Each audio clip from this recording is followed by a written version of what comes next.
closed on it yet, and it was actually more convenient since they're going to take place. I have 3 proposed changes to the agenda.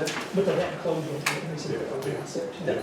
So, and I said, so we didn't apply. Oh, They were doing a little bit, but I said, so. But they can wait. So actually,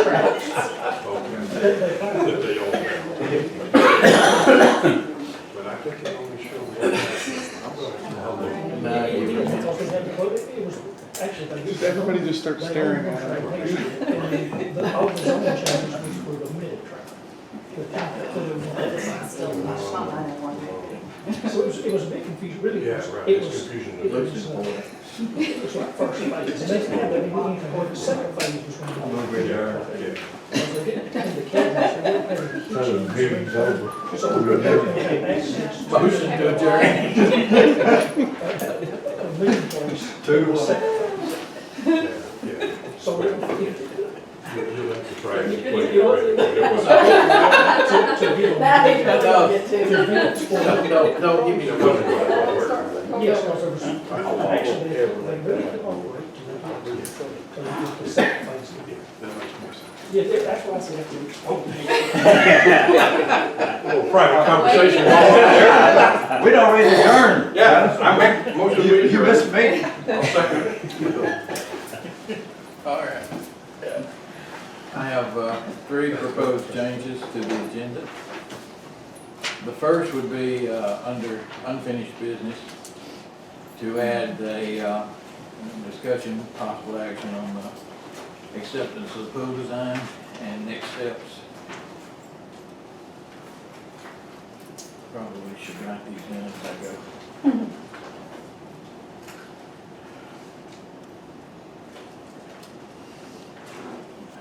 The second one, I would like to have a discussion, actually we can do this in citizen speak part, so I'll skip that. Next would be to remove, under discussion items, item number 7.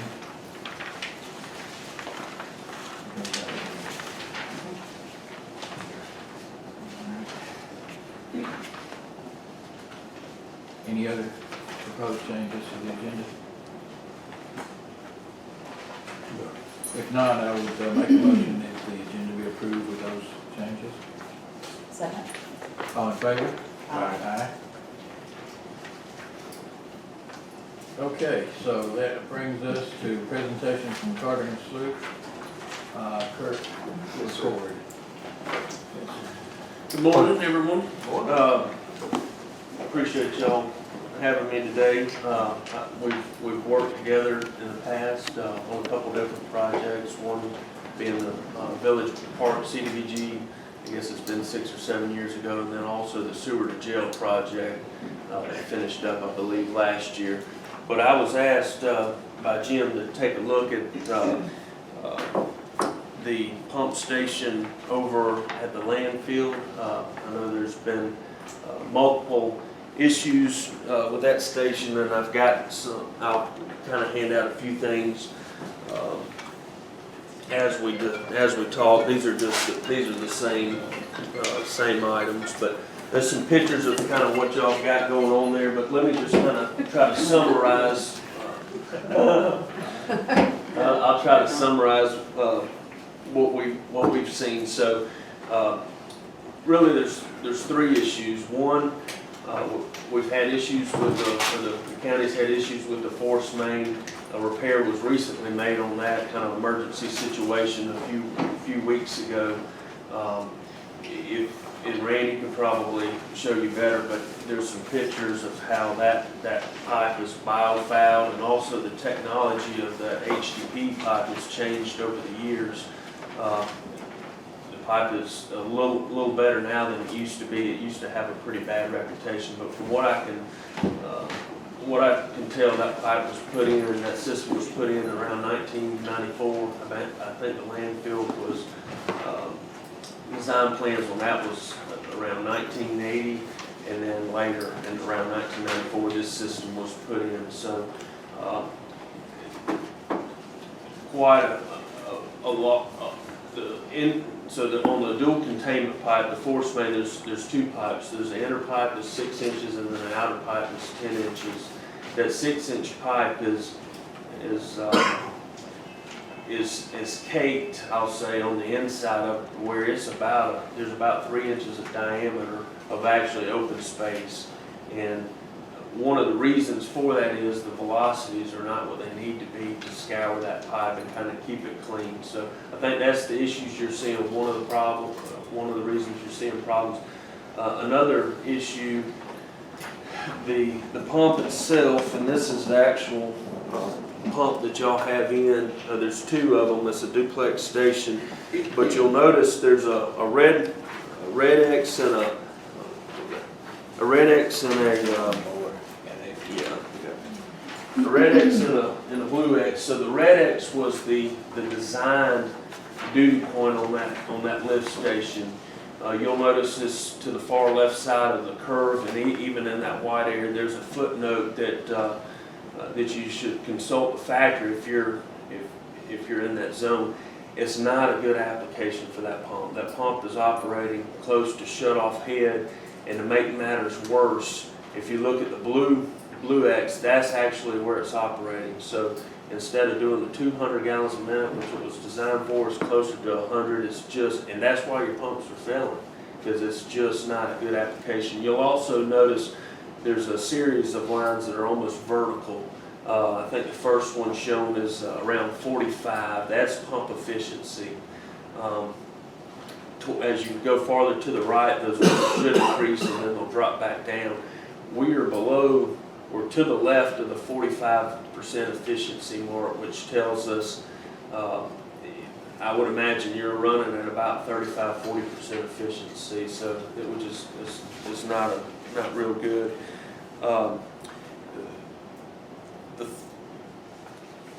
To give you an idea, some of the other pumps we looked at, and this is one of the ones we would be looking at, it would run closer to about 75% efficiency. So you would reduce your power consumption, but more importantly than that, the pump would be able to, it would have a longer longevity. It's designing at a peak efficiency point rather than way off on the edge of the curve. I kind of compare it to a car. To the bottom right is when you got a car in neutral and you got the, you're giving it a lot of gas, and it's working. The engine's running hard, but it doesn't really have much resistance. To the far left is where it's about to stall out. So you really want to be kind of, there's a sweet spot for it to perform, and the best way to figure that out is to look at the efficiencies. And when the efficiencies are high, then you know you're running where you should. The third issue that we noticed out there that has been brought to my attention, this wet well is very close to the stream. In fact, a lot of the wet well is exposed, and you'll see in some of those pictures it's a pretty sharp drop off, and I know there's some environmental concerns. If something were to happen at the lift station, then it really it could be a risk, one for the surface water itself, but it could also put y'all at risk of fines and stuff of that nature. So we having considered all that, we pulled together some cost estimates, and there's a number of things that we looked at.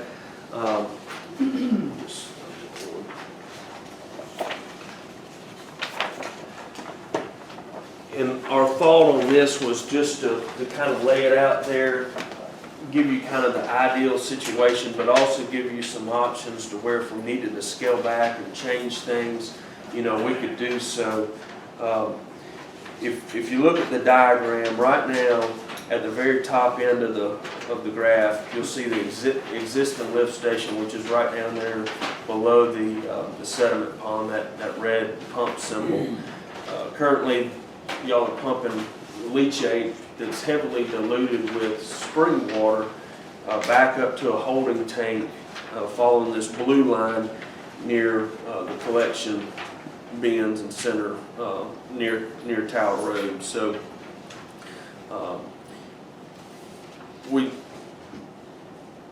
broke down our cost estimate into addressing the pump and then addressing the force main. So if you're looking at the cost estimate now, option one, that's relocation of the wet well, pulling it away from the stream, and then also replacing the pump. And this is a complete overhaul. This is, and these prices are similar to what was paid on the 52 lift station from the jail. And then also we've got one right now that we did start up on yesterday up in Blue Ridge that's very, very comparable, where we actually were in a stream buffer and we were pulling it outside a bit. So I think these are market, pretty close to market prices. Unfortunately costs have gone up, as y'all probably know, within the last couple of years, just as people have become a little busier. But the first line item is the pump skid, the replacement, everything from pumps, controls, the enclosure itself, and then dropping down to the second line item is actually moving the wet well. So we can replace the pumps where they are, but if we wanted to shift it farther away, there's a little more work to do in that. One thing we also found out is there's a secondary lift station at that site that I think could easily be, we could easily do away with it. We could redirect that flow directly into the primary station. You'll see on some of those pictures, there's just a small pump that It actually handles the spring water. a lot of the spring water, yes, sir. And I think we could do a little gravity work and get that all directed into that one primary wet well without having to have a secondary pump out there.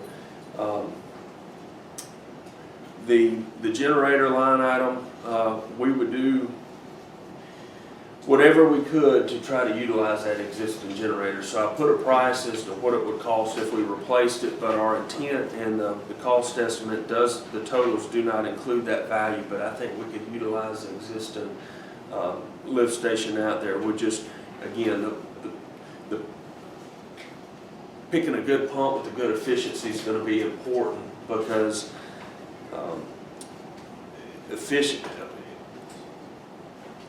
if you're running at 30 horsepower with 50% efficiency, you could actually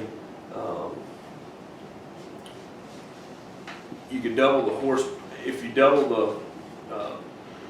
the efficiency you would operate at. It's directly proportional, I guess is what I'm trying to say. So you could operate a stronger pump if at a better efficiency and still be drawing the same horsepower, if that makes sense. We could pump fast. We could pump more. We could pump more with a better efficiency and actually use less power, if that makes sense to you. So you'll notice there's a few other costs to reconnect the force main. That price is actually a price that I got from ISCO that recently did this work for y'all up there. Had to do a similar work. There's replacing the drain line for the leachate, and that's basically to get rid of the second pump. But total, we could go through all the items, but total you're looking at for relocating and replacing about $350,000 just for the construction side of it, and about $300,000 to do an overhaul on the pumps without moving the wet well. And again, we could go back if y'all tell me, look, let's try to salvage what we can out of some of this electrical stuff. We had an item in there for being able to, I think it's $6,000, be able to monitor that wet well to where Randy could look up on his phone when the pumps are running, what the wet well level is. You know, that item could be removed. But there is some benefits into having that. It also records historical data to where he can see run times and you know, figure out total flows and stuff of that nature. If you jump down to the other 5 estimates below that, that work is specific to the force main only. So there's been discussion as to maybe we could look at phasing this work.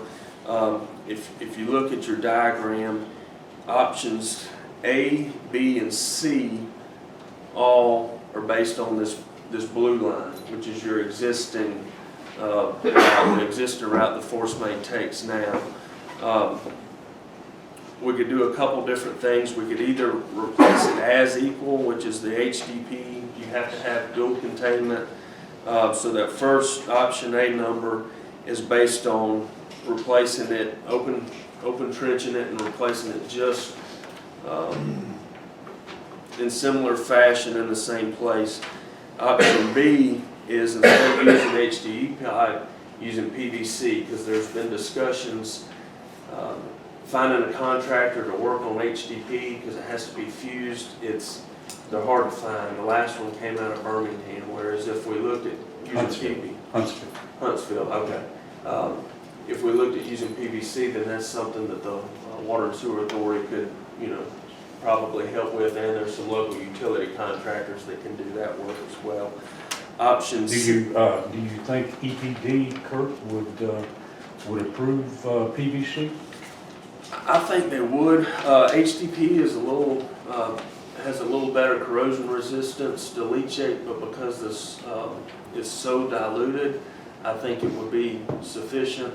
I have talked with the EPD rep in particular about this project, and I also reached out to the Water and Sewer Authority to see if we could get some test results. I think Gary told me they actually test annually, the leachate annually. Okay. So we can look into it a little closer, but because I think it's so diluted, I think you would be all right. The third option would be to try to reuse that 10-inch, I'll call it a casing pipe, the outer pipe, and pull out the carrier pipe, the 6-inch pipe. So basically pull out the inside pipe, replace it almost like in a slit line method. Doing that, you would not have to excavate near as much. You would have a few pull pits that you would be able to basically string a new pipe inside of the old one. I talked with Darrell Webb from Advanced Environmental, and he's thought that was certainly a possibility. There's been some change now. You actually buy the dual containment pipe that's already assembled back, but previously you would have to pull one pipe inside of another. So, and also when ESCO did the repairs, they did not think those two pipes had been fused together, which would allow us to remove the inner pipe. So if y'all were asking me for my opinion, you know, I like option 1 with the lift station, and then option C, which has the bold barriers around those numbers.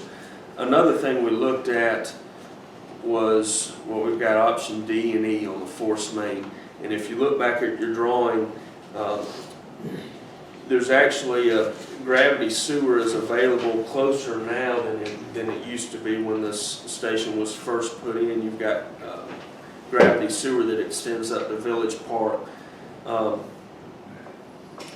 If we replace the force main all the way from the lift station to the gravity line on Village Park, there's numbers to do that with HDE pipe under option B or with PVC pipe under option E. The reason I bring that to your attention is even after y'all get to the holding tank, there's still a 6-inch line that acts as a force main because it doesn't have a true gravity grade, but it's been problematic, and you'll see that line along Tower Road and the green dash line, which discharges near September Lane, Holt Brigham, that area. So, I think initially we would try to utilize that existing line, but it has had some issues in the past, just to be completely transparent. So, another thing we looked at was, if we needed to go after funding, we could certainly do that. Do something similar to what we did with the jail project, and that is this. Money was set aside for that project. We felt like it was going to be short of what it was going to take to actually do construction, so we applied for GFA funding. We got $500,000 of grant to do that, and as soon as the project was completed, the note was paid off, and we were able to utilize the grant without any long-term debt on the project. So it was strictly used as a vehicle for grant assistance. We could look at doing something similar to that on this project. There is a funding assistance and admin cost that you'll see near the bottom of the lift station figures. That's $10,000, but that's basically to help facilitate that work. If you were to go after GFA funding, pre-apps or do it at the end of the year, but you would want to get environmental clearance done in advance, which takes 4 or 5 months. And it helps your scoring tremendously. So, with y'all having got principal forgiveness in the past, you could probably get it again. They have changed the rules. Before, it was you either got it or you didn't. Now it's on a sliding scale, and that started last year. So, cities and counties got anywhere from 10 to 50% funding assistance if they met the affordability criteria. And we could talk with GFA, but I would say you could possibly get the 20 to 25%. I don't think we would be able to score higher, to get the higher percentage.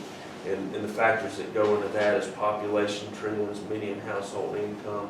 So really the disadvantaged communities are, have access to higher principal forgiveness.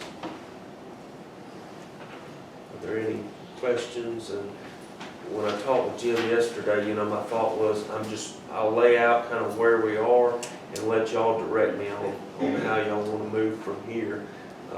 We can certainly look at scaling some stuff back if we want to utilize, some of the panels. We can bring in our electrical engineer and dive into that aspect of it. But, in my opinion, if you wanted to make sure that the system was operating where it needed to be until we reached, help me out, Jim, what's this 30 years after inactivity? 30 years, can be 30 years, but they can also extend it. They will. And I think this would, would definitely carry on 20 to 30 years. Well, before you ask Kurt any questions that you might have, let me just make a couple of comments. I reported to you last month the rupture and the emergency that we had, and the point that I hope that we're making to you is that the repairs that were done, they were very expensive, and they're just Band-Aids. The system has been there. Just to give you an example, if you haven't been to the lift station, the existing lift station, they actually built that lift station on top of gate ends. they stacked gabion baskets on the stream bank to build it up to where it's there, and all you have to do is walk around to the back and you can see the undermining that has gone on over the years. I mean, it's just, it's an accident waiting to happen again. And it needs our attention, and it needs our attention pretty darn quick too, because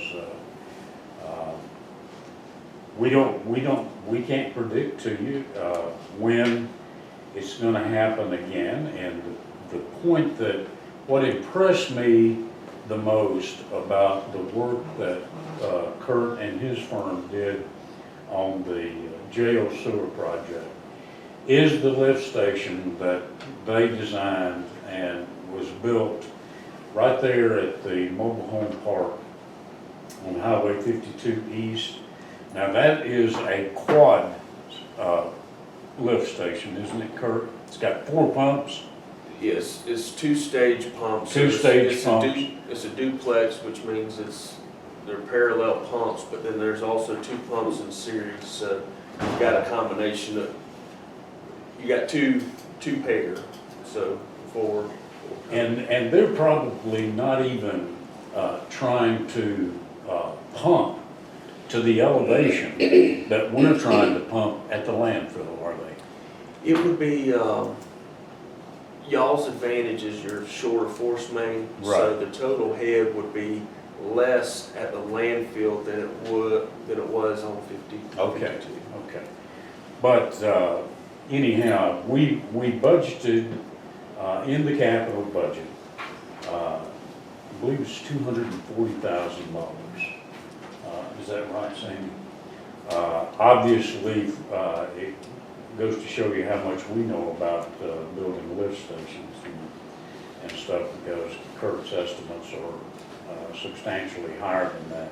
But in light of what happened last month, not only do we need to focus on the lift station, but we need to focus on that force main too, because 1984, it's been there that long? 94, yes. 94, sorry.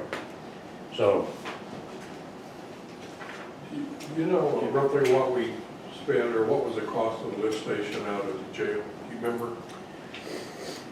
Yeah, there was a lot to it. I think it was around 1.2 to, just the lift No, station? just the lift I'm station. sorry, I've got that, I've No, actually got that yeah. good tabulation, Dallas. No, not the whole project. I'm sorry.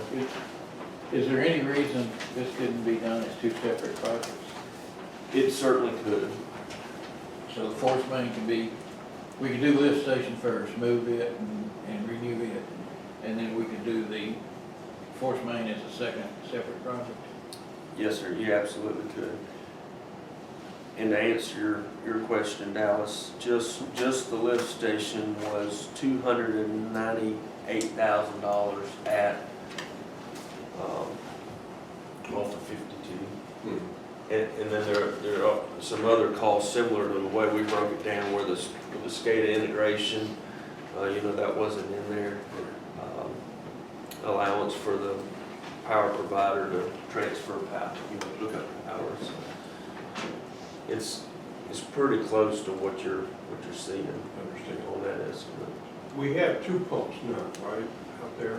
yes, sir, we have 2 submergible pumps that alternate, and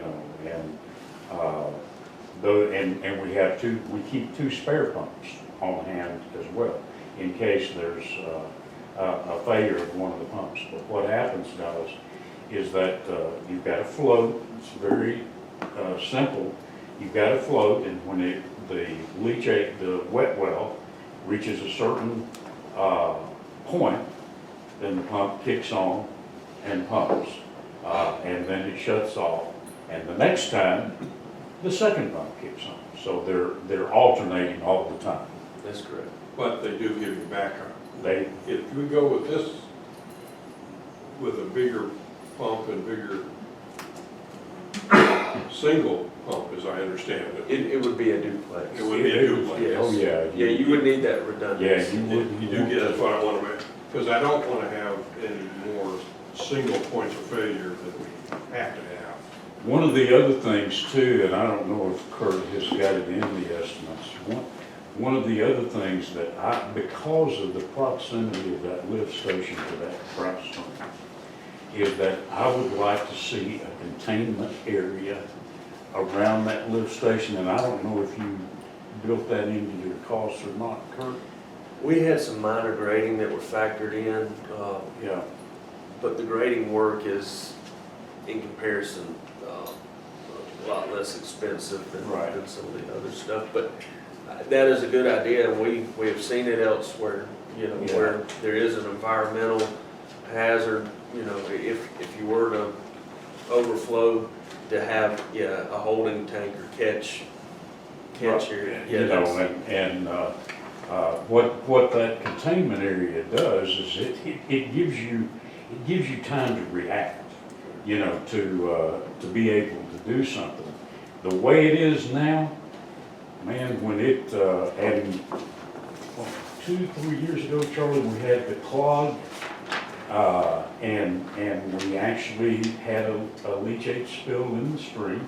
We reported it and everything, but I mean, it can happen that quick, and all we have right now, if there's a pump failure, is the manager of solid waste and one of his assistants there's an alarm there that we have built in, that if the pump fails to come on, they get an alarm on their cell phone, you know, whenever it happens. But by the time they get from home to the lift station, the spill is most likely already happened. You know. And that's what Kurt was talking about, an ability to actually monitor what those pumps are doing, Yes, instead of relying on just an alarm. You know. that's absolutely correct. And a lot of times, depending on your auxiliary contacts, you know, it could tell you if you've got if you're high on temperature, if you've got a seal that busted, or, you know, it's not just something's wrong, you know, come find out what it is, but you can actually, you know, it'll give you different indications as to maybe what the problem is, high flow on, But, I'm sorry, you all asked him questions.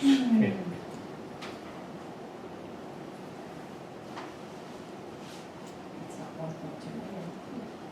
Worst case scenario. I was looking for good It news, is but I actually. haven't seen it. It is actually, the I worst haven't case seen it. scenario is $1.2 million. Do you remember that was the first figure he mentioned? I don't see any good news here, But Dallas, one of the things you told me, one of the things that you told me last month, oh yeah, I was, know. Jim, get on with it, you know, I and so know. that's what I'm not saying we shouldn't do it, I'm just saying I don't see a lot of good news here, but, I don't see any. no, I didn't see any yet, that's true. Jim, from your description, it sounds to me like it's just a big old building. And by the time we get there, it's both sunk. It's a good analogy. Can we create a new option and give it back to the city? I didn't say that, I didn't say that. Yeah, that's a good analogy, Charlie. Yeah, the boat's sunk by the time we get there. Charlie, somebody have a question. No, yes, go ahead.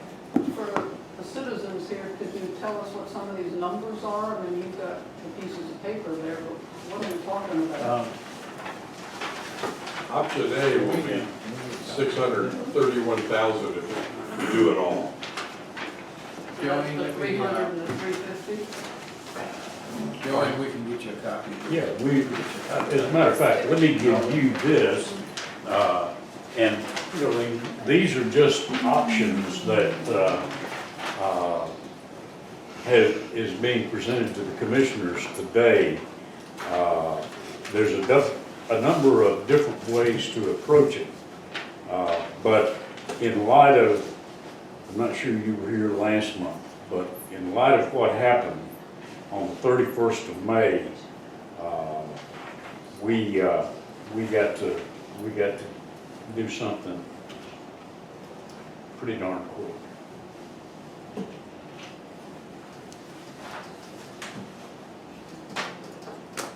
Charlie, I like the idea of possibly making it 2 phases, because it helps financial and cash flow and everything. But I worry about, there's probably no advantage of doing it all at once. You don't get any real reduction of duplicate work, do you? It's a little easier permitting because you can do it one set of permits Okay. versus 2, but I mean, that's minor. Right. I mean, that's would be more of an inconvenience for us, but that's not a big deal. Remember what Kurt said, though, the permitting process would have to start before you actually could do anything, right, Oh, Kurt? yeah. There's a lot of permits, especially when you start getting into the stream buffer, even though we're doing something to improve the situation, pulling it, doing the work to remove what's there and moving it out. Just the stream buffer permit takes 4 to 6 months. I mean, it's a lot to it, but, Is that what you were referencing, that we would need to do if we want to apply for the? it's different. The environmental clearance basically says we contact U.S. Fish and Wildlife, SHPO, Historic Preservation, Army Corps of Engineers, and say, look, this is what we're planning on doing. Can you verify that there is no significant impact to these resources? And they write back and say, either have comments. On the sewer to jail project, we had to get an archaeologist out there because there was concern that there may have been some Native American artifacts down near the Carter Cave River. So we shouldn't have, I wouldn't expect as much in this. Well, that was a new installation, we're just gonna be following the path of the old installation here, so hopefully that won't be an issue. I think it would be easier here. It sounds to me like what we need to do is start on that right away. And any permitting that we need to have done, particularly if we're looking at 4 or 5 months just to get permits and such. That would give us what we need in time to make that application about the first of the year. Because I think we need to apply for that. Cheaper funding. Most of this- And try to get some of the forgiveness. Most of that construction work probably would show up in 2020, wouldn't it? Or would, the time you get all the permitting and everything ready to go? That's a good question. So normally how UFA works, they take all the pre-apps once a year. It's at the end of December 31st usually. Last year they gave an extension to the end of January. Then they issue an intended use plan, which basically tells y'all a couple months later, these are the projects, these are how we rank the projects, these are the ones that are gonna get funding. Y'all are not committed to anything, you don't have to go forward with the project, but it tells everyone how they plan to spend their money. The money actually comes from EPA, and those allocated dollars usually trickle down around August. In past, they came before, you may get, the money may be available in May, but Dallas, at the absolute earliest, I think August would be when we would be able to start. That's assuming that we went ahead and did design, got all the permits, and when they said you're ready to go, you can go. In going, I would say 2 years is probably what you're looking at, finished being out of there, construction and all, if you go through GFA. If we don't go through GFA, then you can shorten that timeline by probably nine months. But it just depends on how y'all want to approach it. If y'all said, Kurt, go ahead and get design going so that if GFA doesn't work out, then we can pull the trigger faster on doing what we needed to do, then we could certainly do that as well. And we could see if we could try to save some money by using higher efficiency pumps, smaller horsepower. we could certainly look at doing that as well. But yeah, I'd love to tell you that they would offer up money, you know, a month or two after you put in your application, but it doesn't work like that. And Sandy probably remembers, you know, there's a lot of financial records that have to be submitted, and they do a underwriting, you know, they look at years of audits, and I mean, there's a ton of stuff that they look through, but they do manual underwriting on all their loans, just to make sure, you know, it can be afforded. But, Would any of that work we did for the jail carry over, still be applicable? So we don't have to file all that paperwork again? Yes. It'd be a Start from separate, scratch. separate. I don't know why I asked that. And they changed the rules too, you know, they don't. Well, in terms of, you mentioned we can make a decision whether we wanted to move forward with it or not. Yes. I don't think we really have a decision to make there. I don't think we have I a don't either. choice but to go forward with this, with some portion of this, whichever plan we decide on. So if we do go through the GFA, I would like to go ahead and start the design work and do everything that we can do. Because whether GFA comes through for us or not, we got to do this. And my recommendation would be this too, if we go after GFA funding, it's better to tell them a bigger scope. You can always reduce it down. You don't have to utilize the whole thing. The way the principal forgiveness works, if you ask for $400,000, you get principal forgiveness for that 400, but if you had to come back and ask for another 50, you don't get principal forgiveness on that. So if you ask for more and don't use it all, you still get that prorated grant. Right. If you go over what you ask, you know, if we said all we're gonna do is the lift station, then we decided to add the force main later, then there would be no grant on the force main side. So, and it also would allow us to go ahead and include all that in the environmental clearance so that you're covered, you know, the whole gamut is covered with environmental clearance. So we could ask for the lift station and the force main as one single project, and assuming we get it approved, we could at some point down the road still decide that we need to do the force main as a separate project. We could not come back then and ask for anything on the force main, but we could have that option, and maybe we could do it all at once if we get some funding from them. Absolutely, and just to let you know, so in Blue Ridge, the project that just started up yesterday, it was similar. It was a GFA project, right at the river. We moved the wet well. They had a private developer that was gonna help. It was committed to help with some of the pipe bursting that tied into that force main. He pulled out. We'd already asked, you know, we'd already got permits. Everything was done, but the developer did not come through, so they decided just to do the lift station. The pipe bursting hasn't been done because that commitment was drawn, and that's okay. So, yes, sir, that's correct. It's better to ask for all of it, not use it all than it is to ask for less and then need more. David, what would we need to do tomorrow night to get this process started?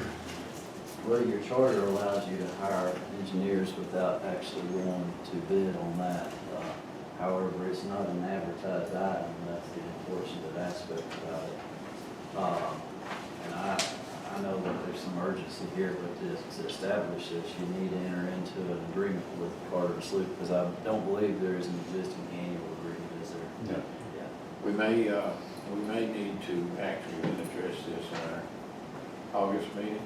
Well, if the August would allow, or maybe a special call, you can do a special call in 24 hours. You're already doing one special call tomorrow at 4 o'clock. You could, if we got finished before 12 or 1, that one could put together one tomorrow for potentially 2 o'clock or 3 o'clock, or the amount of time you think it would be necessary to consider that and debate it and vote on it.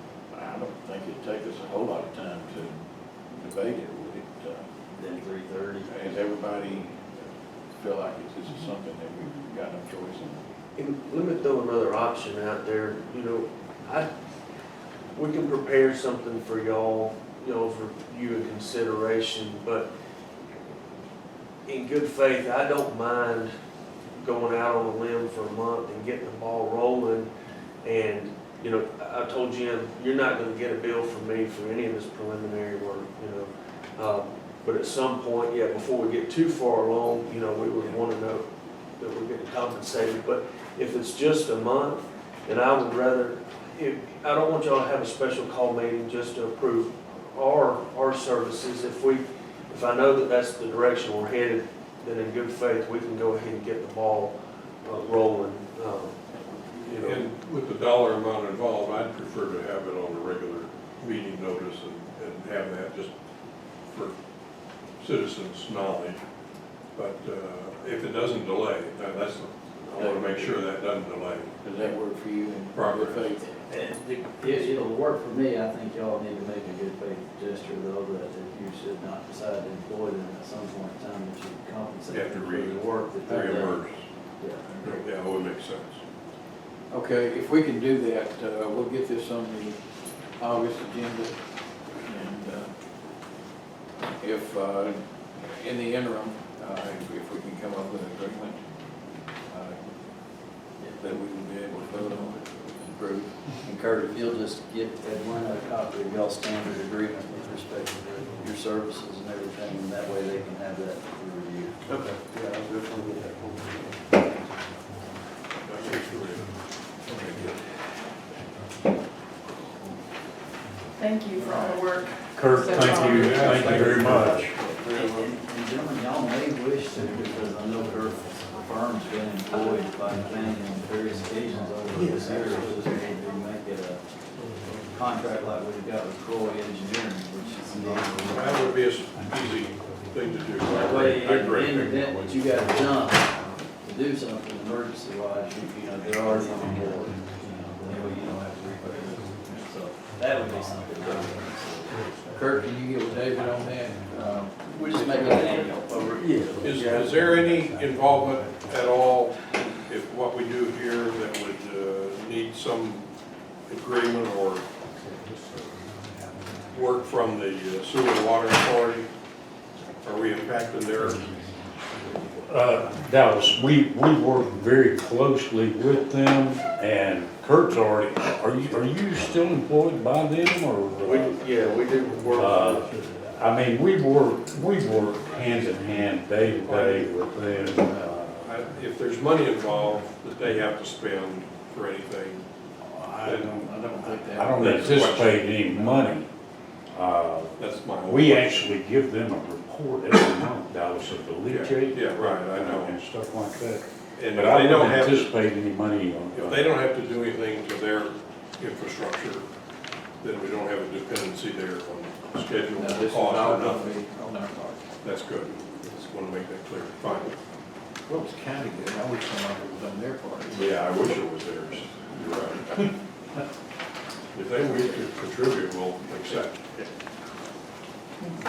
They were big assistance during the emergency, man, I'll just tell you. They're, Yes, great. both Gary McVeigh and his maintenance manager. You just have to keep that Band-Aid running or Thanks, Kurt. holding for another year. And I'll add this to the comprehensive plan, because that will show. Yes, we definitely need So this I'll on the put that on there. comprehensive plan, absolutely. In fact, if it's not, we'll probably shoot ourselves in the foot. Yeah, it's not right now, but it will be. Yes, absolutely. Kurt, thank you. Yeah, thank you very much. If you need anything else, don't hesitate Appreciate to your call. time. Thank you. Go ahead and put that into the Combined project. Okay, the update from Parks and Rec is that Kevin's on vacation. White Path Golf Course. Don't have a whole lot, as you can see, if you've got your numbers there, every number on this sheet is up. The last 2 months have been extremely busy. But every line from top to bottom is up. And it's even up, year to date, where over what we did in 18, through 6 months, so, and it's a pretty good bit. So I don't see that. I don't know why, considering January, February, March was a complete washout, but people are definitely coming to play golf. Mentioned one thing about our TV ad that I did in Alfred and Roswell. I went down there, we're running it here too, but we're running it there for like 4 months, I think. And we had 20 people come from Alfred this weekend play and saw it overnight and called the next day. So it's good to see that they're actually seeing it and saying something about it. So the only event we have this month is the one that Stacy and them's putting on this board tournament. It hasn't been a very successful one in the years past, but I met with them a couple of weeks ago and they really got it going on. We changed the time and they've got a lot of players, so a lot of money they've raised too for those, the kids that they're trying to get in the program. As far as the course goes, it's good. Everything is green as it can be, and we're just trying to maintain it and keep it. Right now, we're not starting any big projects on our end. All we do right now is fixing water leaks. Seems like every time you turn around, you got a budget pipe. But they did start our well on Monday. I think I talked to Dallas about that a little earlier. They had a little rig problems yesterday, and they got those fixed and back up and going. But other than that, it's just day to day. Thank you, Mike. Yes, sir. Charlie, can I say something? Yes, sir. That course is looking fabulous. And it's obvious that more and more people are playing. So it's becoming more and more of an asset. That means that the ride in, he's taken care of. Why not? As well. Surprise. I'm just doing my job. Jim, we are planning on repaving Cherokee. Yes, sir. As a matter of fact, We're patching we that. started the preliminary prep works last week. I guess you were in Ireland or whatever. Yeah, I heard of it. I got back to the cattle. That Okay. was interesting. But no, Cherokee Drive is one of the roads that will be paved. And I wanted to thank you, John, for the patching work that's going on. I wanted to establish that that was prep. Yeah. That is prep. Thank you. It's called leveling. Appreciate it. Jim, update from airport and public works. Okay, on the airport, let me, the only thing that I want to make you aware of is, since you met the last time, we had the pre-construction conference for the runway safety project phase 3. The contractor is now in the permitting process. They have the, what's called an NOI, notice of intent, and then the local land disturbing permits and things of that nature that they have to do before we can issue a notice to proceed, and they're in the process of doing that as we speak. I am hoping that by the end of July that we can actually start work. One of the things that I want to make you aware of, now it's not an agenda item now, but in the acquisition of the land at the airport, we acquired 2 chicken houses. We're going into the chicken business?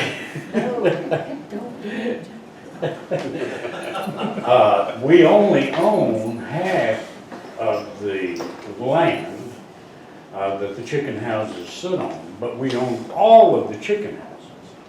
Now, and I need advice from the county attorney, but what we would normally do is declare those chicken houses. We have no need for them. We would declare them surplus. We would advertise for the demolition of the chicken houses, and they would move them out. Is that not an in-house project y'all can accomplish? It's not in the, you mean in my department? No, no. No, no. I thought you just crank up that big old bulldozer and just. No, wait a minute, guys. There's value in. Is there any no, equipment in them that could be sold? No, Metal roof. they're all metal. They're Well, I all know, metal. like is, are And there there's feed a- hoppers there's or feed equipment lines or? involved too. Okay. But I want to make you aware of that because that'll be something that we will have to do, and probably next month I will have it on your agenda to declare a surplus, and we'll get on with the advertisement and demolition of those chimneys. If they were wood, we could use a fire training Well, no, exercise they're- to remove them, Well, but they're metal. now, we You know, you gotta be careful. Fire department, they can't. can't do that anymore, Dallas. You gotta be We've got another land acquisition on the other end up there that I would love to Yes. be able to do that, but we Yeah. can't do that anymore. What do you mean we can't do that? We What can't I'm train told our by the firemen? fire department is Fire. that they can't do it because of liability. harsh. And also, you gotta go strip all the wiring out and everything because it creates toxic fumes. You gotta go strip those things to use them anymore. Pipes, things like that. A lot of that you have to do, and it's not advantageous for, you know. Service just in the last few years. Jim, I have a question regarding the property that we just bought. Yes, sir. It's my understanding that part of the reason for buying one of those tracks was that it will provide us with the dirt that we need for this project. Any chance it can provide us with some extra dirt we might need for another project? That's quite possible because there will be more dirt there than what is actually needed for the airport project. Okay, good. Sounds good. Okay, we got that on for the August. Yes. Okay, as far as, any other questions about airport? Well, two quick questions. Will that phase need any closings of the runway at all, or is it all off runway? There may be times, Dallas, where short term, that we would have to file another Okay. and close, but we're gonna try to work around that. The contractor is gonna have handhelds and things of that nature, so we don't think we're gonna have to close, but it's quite possible. You never know when a piece of equipment breaks down or, things like that. We will be working in the runway protection zone, so, That's what I wondered. yeah. Second, did we get our electrical problem solved yet? We do not have the electrical problem solved yet. Now, we have a NOTAM that expires the 12th, and that NOTAM, because of things that materialized right after the 4th of July, will have to be extended. We will still not have nighttime landing, takeoff and landing. Okay, roads and bridges. Ridgeway Church Road, I am hoping by the end of July, the chairman and I were out there Monday. I'm hoping by the end of July that Ridgeway Church Road will be complete. We are very close to finishing all of the excavation work. The next thing that we have to do is we have to move all of the driveway pipes, fencing, mailboxes, things of that nature. And then we actually start putting base down and paving. So all forces are pointed toward Ridgeway Church Road because that one has to be finished before we can get on with the other work that we've got to do, like Cherokee Drive and Eller Road and all of those others. Any questions about that? Charlie got to see it Monday. I don't know if you all have seen it. I have not driven Okay, I'll be happy to take you out there and show you the work that's gone on. Georgia Highway 382 extension. there will be a pre-construction conference on Monday, the 15th, in Dalton. There will be 4 of us, James Holloway, Karen Henson, my assistant, and myself will be attending that pre-construction conference at the DOT offices in Dalton at 1 o'clock on Monday.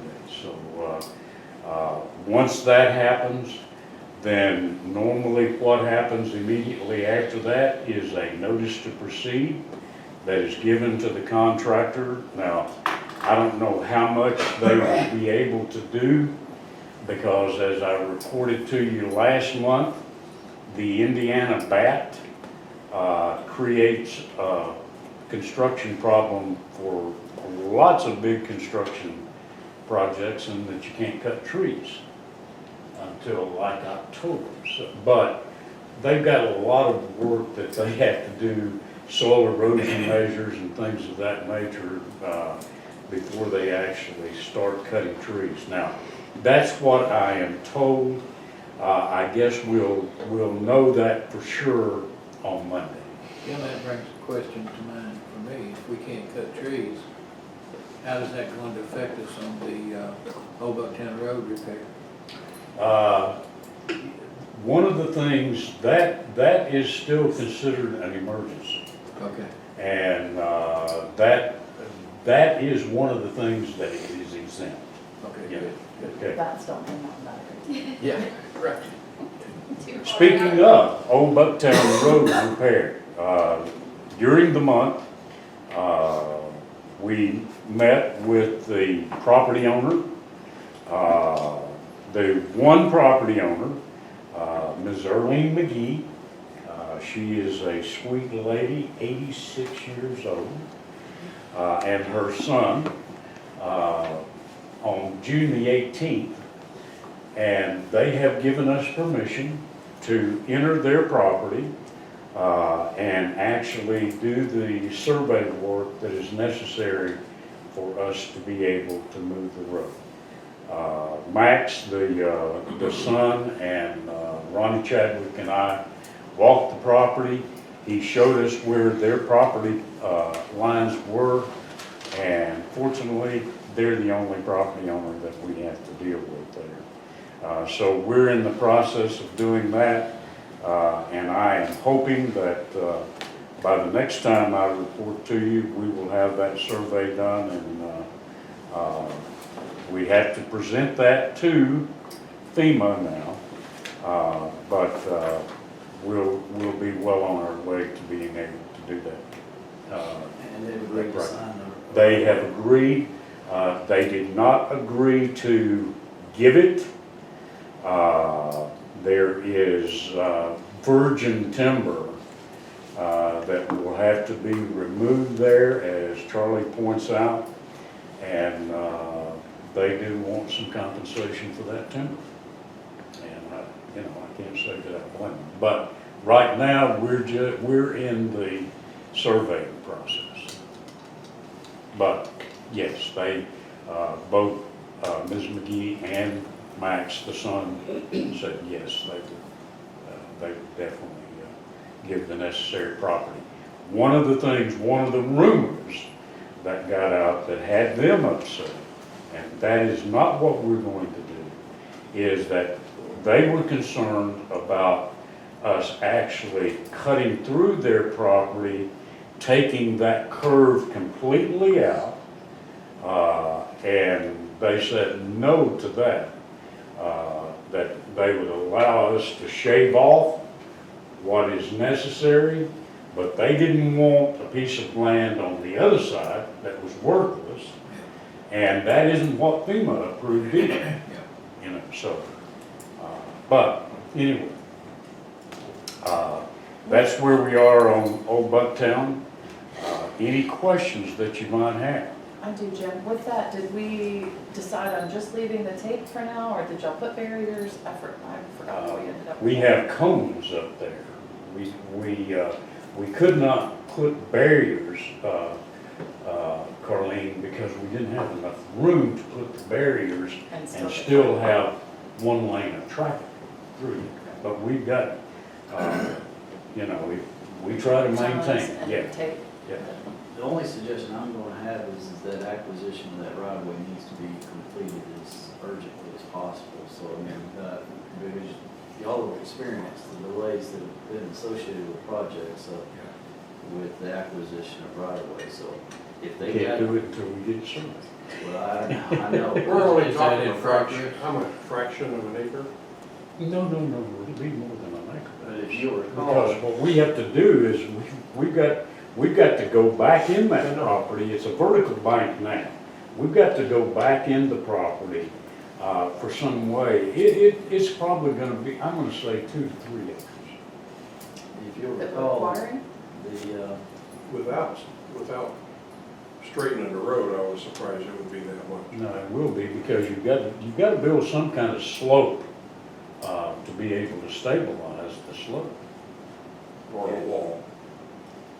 So they're have to do a short erosion plan. Not, It's over an acre, you get. not emergency, you I don't know about that. know. The FEMA guidelines say, you know. But anyway, Jim, is that survey scheduled? it's in the process right now. Okay. Okay, one of the things that I want to point out to you, and I want to point out to the audience as well, the schedules that I give you is all contingent on weather. We just experienced the last couple of weeks fast-moving thunderstorms that necessitated that we pulled everybody off, and we spent days clearing debris from 28 roads. And the fire department, I don't know if Kirk is here, that was just what we did, and they had 49 roads. Now, of course, theirs is both public roads and private roads, but the schedules that I give you is all contingent on weather. And you know what the weather forecasts are right now. We've got a tropical depression that the predictions that we're seeing right now is we've got rain coming. So that slows everything. Any other questions about roads? Solid waste. I think I reported to you the last month that we have submitted the EPD request for the amnesty tire reimbursement. We have also submitted the hazardous waste trust fund reimbursement for 2018. I don't know if you've received that or not yet. That's $18,619. You have in your packet the roadside litter pickup that we're doing for you every month. During the month of June, they picked up 4,440 pounds, which is about 2.5 tons, off of 12 roads. They also picked up 50 tires.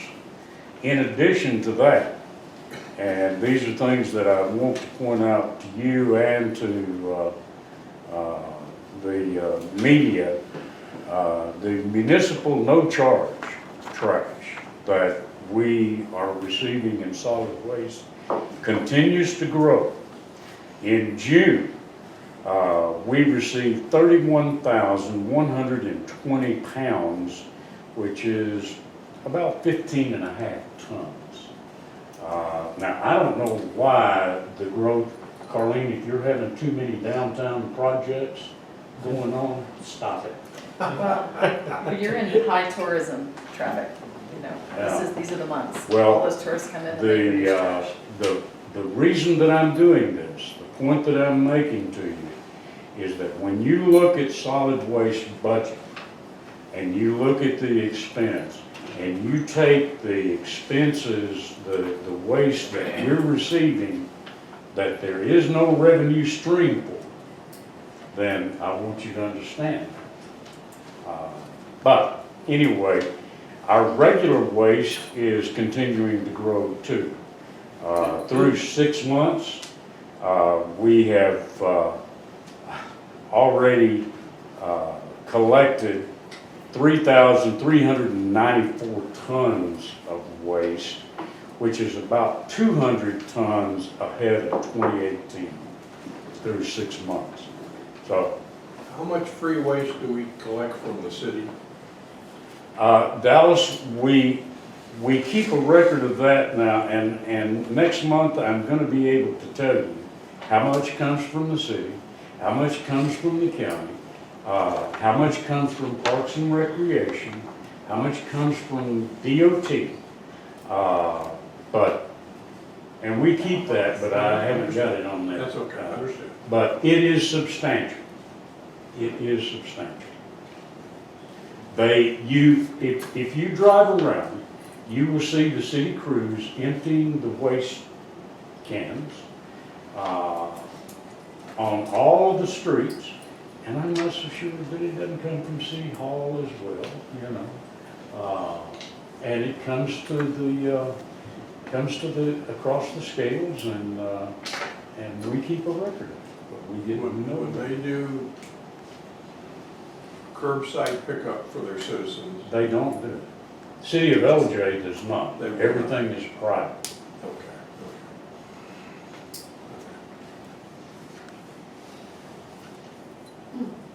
Yeah, I'd like to see that next week. Okay.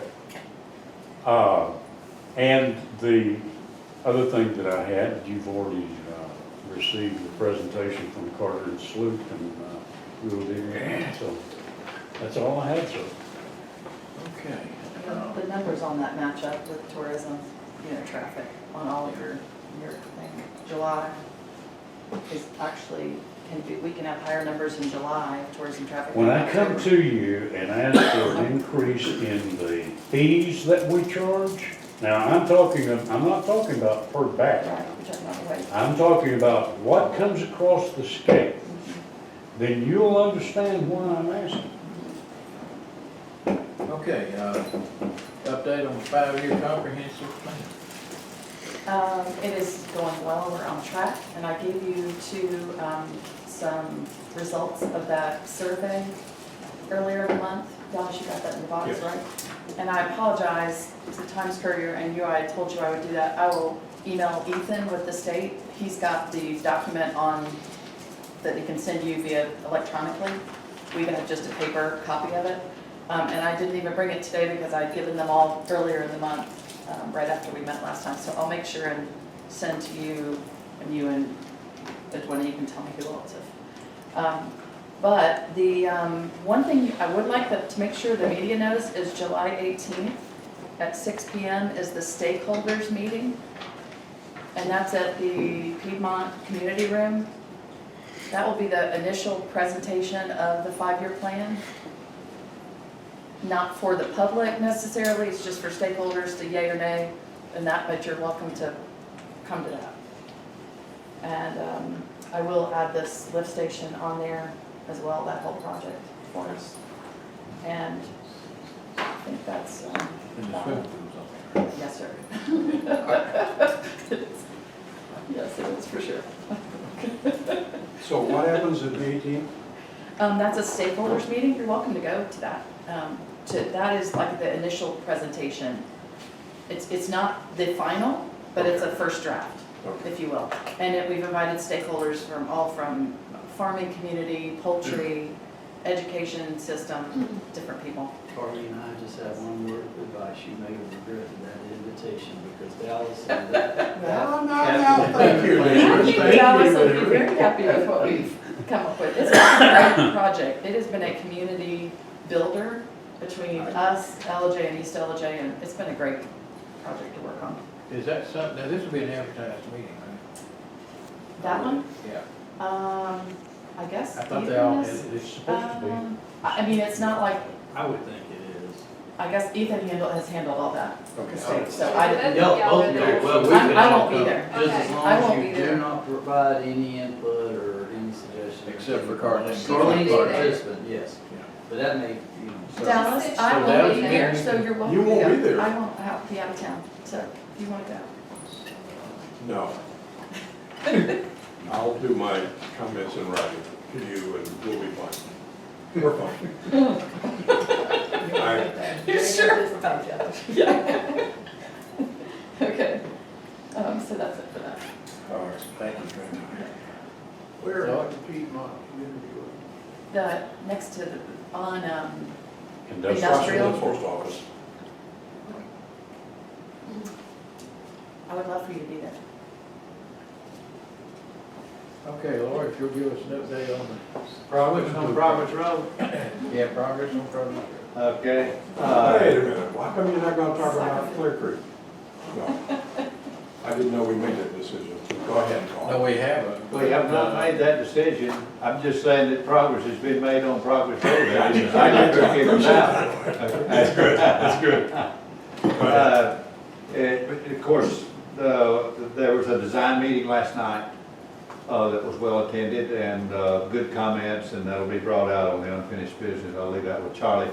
And we are still working on the right-of-way, and I'll refer to Carlina to give us an update on that right-of-way with the railroad. Carlina. Yes, we are in contact with the attorneys for the railroad, and he has done some research on it.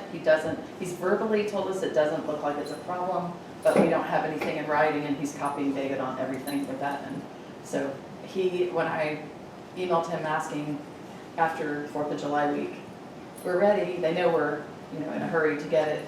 I got an automatic reply that he's on vacation until the 15th, so he'll be back in the office next week, so. He's a Patriot guy.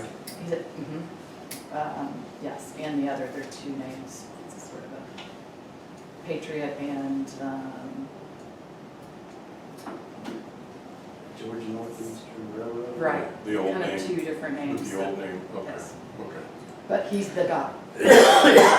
Right away, so, Thanks. yeah. And I don't have anything else unless somebody's got questions. Well, I understand that we found a possible source for some dirt if we need. Yes. There's probably enough red clay in Gilmer County that we could probably fill in a flat spot. In terms of having made the decision, we haven't made that decision yet. I think what we're doing now is just basically the due diligence to see if that would be a good decision. Exactly. That's what we should do. Yeah, and right now, the railroad access is the critical part, I think. It's the only thing we don't have direct control over. We can build up the land, we can do this or that, but we can't make them give us access. Carlene, when you talked to them, they indicated, because I read in some of the other crossing business stuff, that they typically ask the city or the county or the company, if it's a private crossing, to pay something, if not all, of the construction cost or that, not the maintenance of the crossing, but the real things. Can you ask if there's any cost involved as well as? Oh, I think I when would we say- receive an agreement, we'll have an identification of the costs that'll be associated with and the party that's I responsible. just want to make Yeah, sure we do. and I mean, we'll gather all that information Yeah. and the agreement. Just to make sure, because Yeah, I want y'all to have full disclosure. I Yeah. don't want no hidden surprises. But as I drive around now, I have gotten to where every railroad crossing. yeah, I know, me too, Charlie. And I gotta tell you, the majority of them don't have the flashing lights and the little arms, they just have the little cross. No. And I'll put up all the signs they want. Yeah, especially that Maddox, right there, just right up the Yeah. road, Maddox and Progress. Joanne? So this is on the location of the pool, Yes. which is where? From the soccer fields, off Progress Road, Soccer Field Road.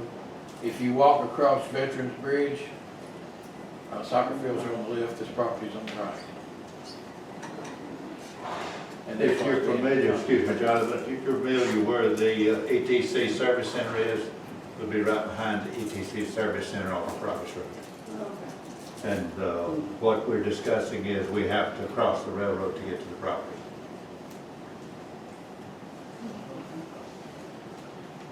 Okay, any other questions on the pool project? If not, we're at citizens wishing to speak. Well, I do, but it's under unfinished business and citizens wishing to speak is above that, so. I thought you said they moved that up over, citizens wishing to speak. No, we put it under unfinished business, which is the first thing behind citizens wishing to speak on the agenda. I might have a question during that, and I hope you'll allow that, but on citizens wishing to speak, let me go back to the pool for just a minute on Progress Road. Is there a report on the survey as far as, as far as flood zone, things like that that we've heard? Is there a survey report on that property yet? We do have that, and I can get you a copy.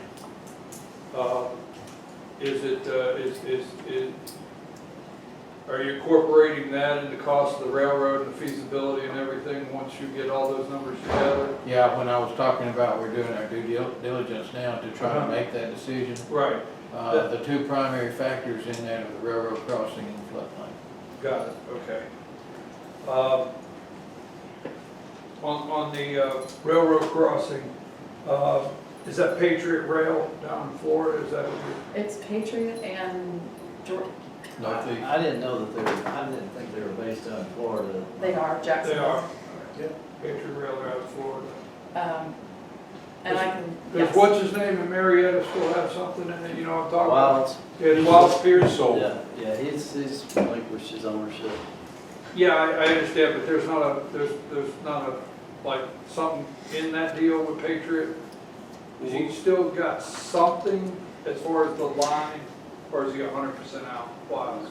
We will explore that. You know what I'm saying? All Right. right, because I thought when he did sell the line to Patriot Rail, there's something in there with Wild Pierce, but I don't know myself. I don't know the details of sales versus leasing versus whatever. Well, you buy the line, you buy the railroad, it's so convoluted. When he sold that up there in Blue Ridge, I spent a couple days reading up on it, so.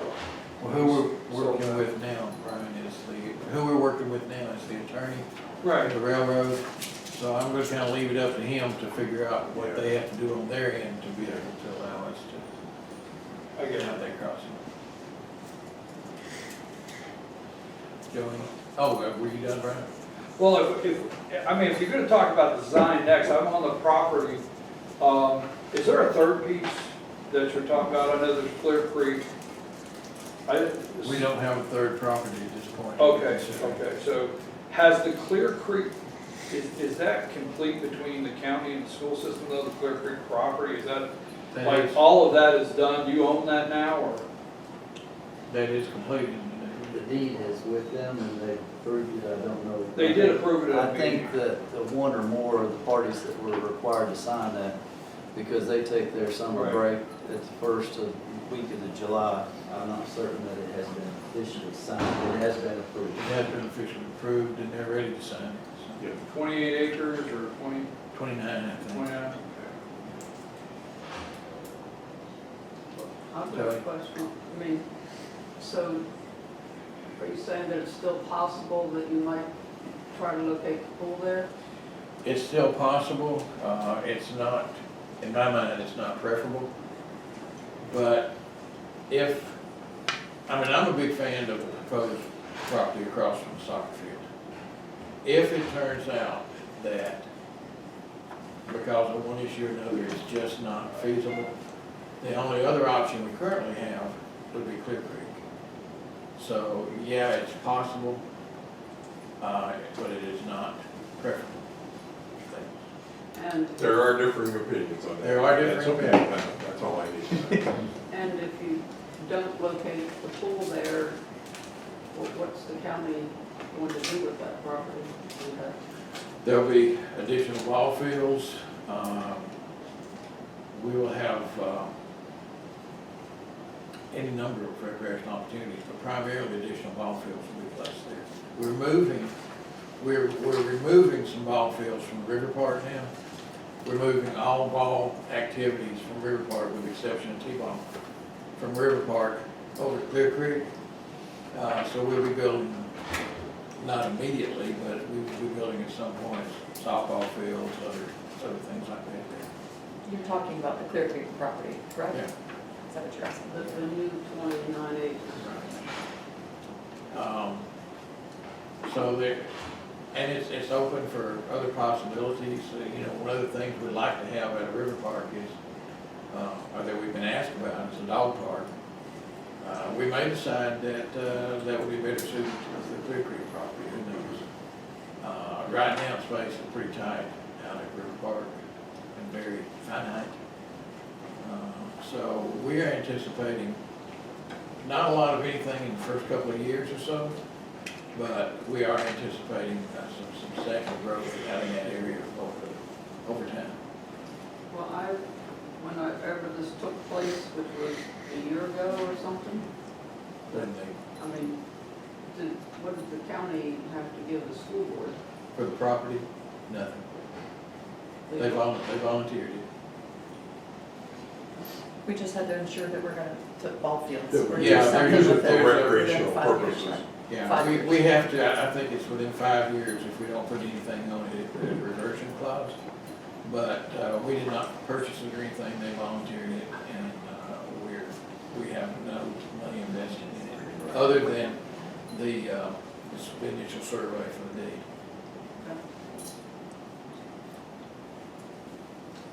All right, if we're still on citizens wishing to speak, because he did a full report and we're on citizens wishing to speak.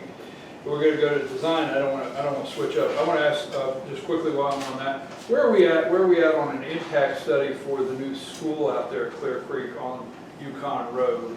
Where is all of that at as far as, that's been a while since it's just been brought up. Are we doing an impact study on Yukon Road right now? Well, the only thing that I can report to you and to the commissioners is I was contacted some months back by a Mr. Sheriff with the Board of Education asking for assistance on a traffic study. Right. And I have tried on numerous occasions to make contact. I personally have been to the Board of Education office 3 times, left my card, asked Mr. Sheriff to call me back, and I've yet to get a call. Well, Yukon Road obviously is a county road, so anything with impact will fall back on the county as far as that, because if I'm correct, school is not obligated to put any funds in the highway or county roads, improving county roads. So whatever that results in, because they're going ahead and building their school, I mean, you know, that maybe not put a shovel in the ground yet, but they're going there. We're taking 29 acres, we might put a pole or more activity. So obviously there's some things, I just wanted to know where they were at on that. That's all I know about it. I don't know anything That's else. something that you'll, at this point, have to ask them, because as Jim said, we just don't have the information right now. All right,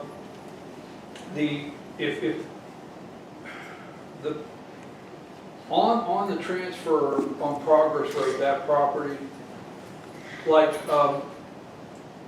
the River Park, is, just so I can learn, is that annexed, like Gilmer owns that, although it's within the city of LJ surrounding, but when that was done, like, on this property here, it's East LJ's property, correct? If No. you- No, it's not at this point. That's not correct. East LJ has made an offer to partner with us and pay for the purchase of the property. Also, whose property is it right now? Private. Do you have the name, David? Amy Simon? Well, they've offered to partner The to purchase property the is- property, is but in the available. word partner, they would be the money for the property. Yes, Or that is, we're not the money for the property, that is correct. but they're a partnership. So they will have stake in this? No. They will have no stake in it. The only stipulation that they have, is they have an interest in not having this put out at Clear Creek. They would like to have it more. Right, yeah. County, as we all would, most of us. So they are willing to reimburse us the cost of purchasing this property if the pool can be placed at that location. The stipulation is that we also will agree that at some future point, the recreation center that we're all hoping to have one day will go at that location, at that site as well. It does not obligate us to build a rec center in any specific period of time, just that when we do build it, that would be where it would be built.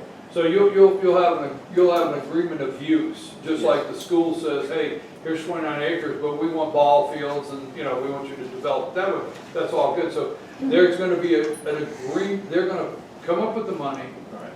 If you decide after the survey and railroad easement there, they're gonna come up with the money, your agreement back, just like with the school is, it will be used for X For the pool initially and for the rec center, Right. wherever that's built. in the future. Right. And then David, the county will actually own the property, they won't have ownership stake. That's That's correct. Got it. Anything else under the citizens wishing to speak? If not, we will go to unfinished business and the pool design, and at the end of that, would probably be a good time for us to take a little break. We have a proposal for a pool design. I think it was met very favorably. The only real issue in terms of significant change was the original design that was proposed had 8 lanes, 6 of which were 6-foot lanes, and the other 2 were 8 or 8.5 foot, I forget. And the request was made by the people at the meeting that we simply have 8 7-foot lanes rather than 6 smaller ones and 2 larger ones, that we just sort of spread it out. That will result in an overall increase of about 1 foot of width of the pool. So we have asked the designers to, utilizing the same design, just change those parameters. The design is basically, I guess, 4 phase. There is the pool, that's referred to as a competition pool, but in my mind, it's just the pool. I agree. That's what has to be built. Now, along with that, we'll have to have the changing rooms, restrooms, and concession stand. So what has to be in place first will be that structure with the dressing rooms, bathrooms, and the pool itself. Now, if there's money, once that's completed, the next most desirable thing is we would like a cover on that pool. And we saw a bit of a picture of what that cover would look like. And essentially, it's got garage door-like structures on 3 sides all the way around, such that when these are raised, it pretty much just opens this whole area up. Or you can put them down and then it's enclosed. The heaters for the pool will be the essentially brand new heaters that we've got at the old pool right now that were never used other than for testing. They will be moved over. So if there's money after the pool is built, the next thing will be we want to put that cover on it. If there's money after that, the next thing is the wading pool. And if there's money after that, the next thing is the splash pad. Now, obviously, at some point, there's not going to be money after that. So what we've got to do is get as much of that as we can with the money that we've got to work with. Now, if, for instance, we can't cover that pool, we can just get the pool. My position on that is I'm going to come back the following year and ask for funding for the cover. We want the covered pool. We need to have a covered pool.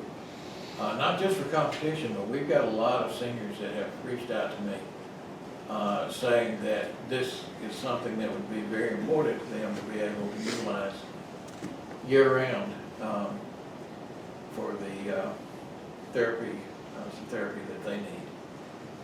So the cover is important, we hope we can get it up front. If we can't get it up front, then I'm gonna try to come back and get it the following year. But once you get past the pool and the building with the bathrooms and dressing rooms, everything else is kind of in play. The cover, the wading pool, and the splash pad. We need all those to make this complete project, but we don't have to have all those at the same time. What we've got to have initially is the pool and the dressing room and so forth.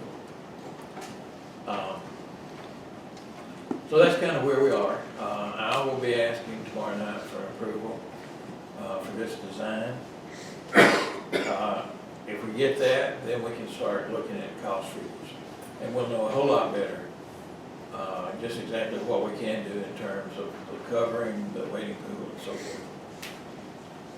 Now, did I leave anything out? That said, okay, fine. Why is there no dive tank? Liability. Is that it? Is that it? Let me ask that, obviously, if you ask if there was somebody in the county that was an Olympic diver and there was 12 people in there asking for a dive tank, would there be a dive tank? I know you don't want to answer that. I don't mind answering that at all, Brian. Would it be a dive There tank? probably would not be a dive tank because Our when you say community's dive cutting tank, those I out. assume you're talking about the diving board. Huh? A dive tank, I mean, there's a lot of communities, where I grew up, we had a dive tank, we had a competition pool, You're we gonna had have to a define kiddie dive pool, tank we had a for dive tank with diving boards, is that a liability now? Are they not? Okay, you're, Can I go into that also? Because I've yeah, done but this. first I want to understand what a dive tank is. Well, I'm I mean, just Larry saying could a probably diving say, board. I'm just saying, we call it a dive tank, and not that I could dive, if I want to get that clear. What is a But, dive tank? I mean, I assume he's talking about a diving well that's 12 feet deep that has diving boards that you Right. can dive Right. into Okay. safely. There will not be that. okay. For one thing, the cost will be prohibitive, but in speaking with the folks that we have asked to do the design, there are some large liability issues with that, and Okay. I believe most counties now are declining to do that.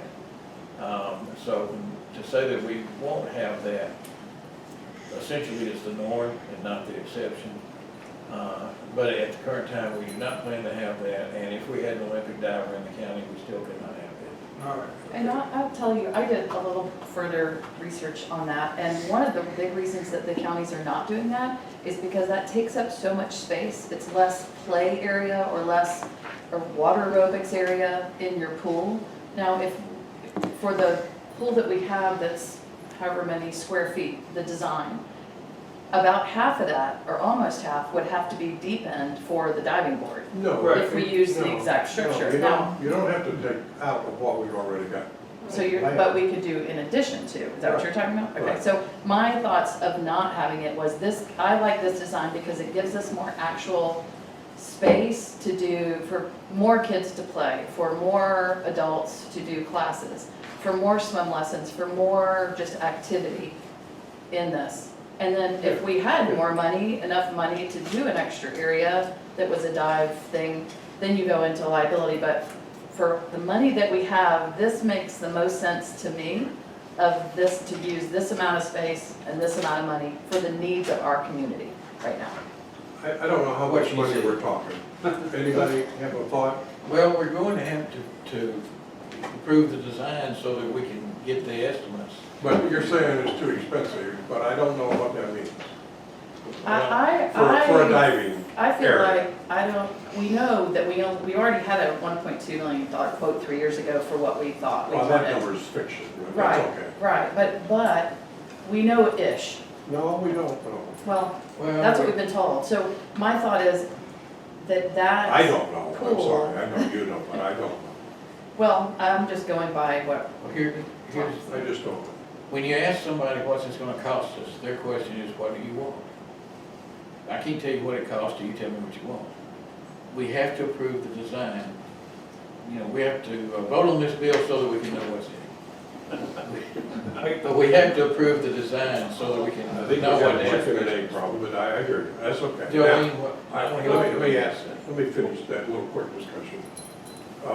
Back to the diving question or whatever you call that tank. That's just what we loved as kids. At the community pool, we had a big place with 3 diving boards. We call it the deep end. I believe, tell me if I'm wrong, David, but I believe the liability for anything that happens in the pool, we actually state and we have signs and it says we're not liable. Is that correct? Well, it's the matter of the Except liability if insurance we- cost. I do not know the difference between the cost of having a deep end versus the cost of not having a deep end. But y'all still have responsibilities. You got lifeguards that'll have to be there at the pool. You're still gonna have a liability. But those are costs that haven't been discussed.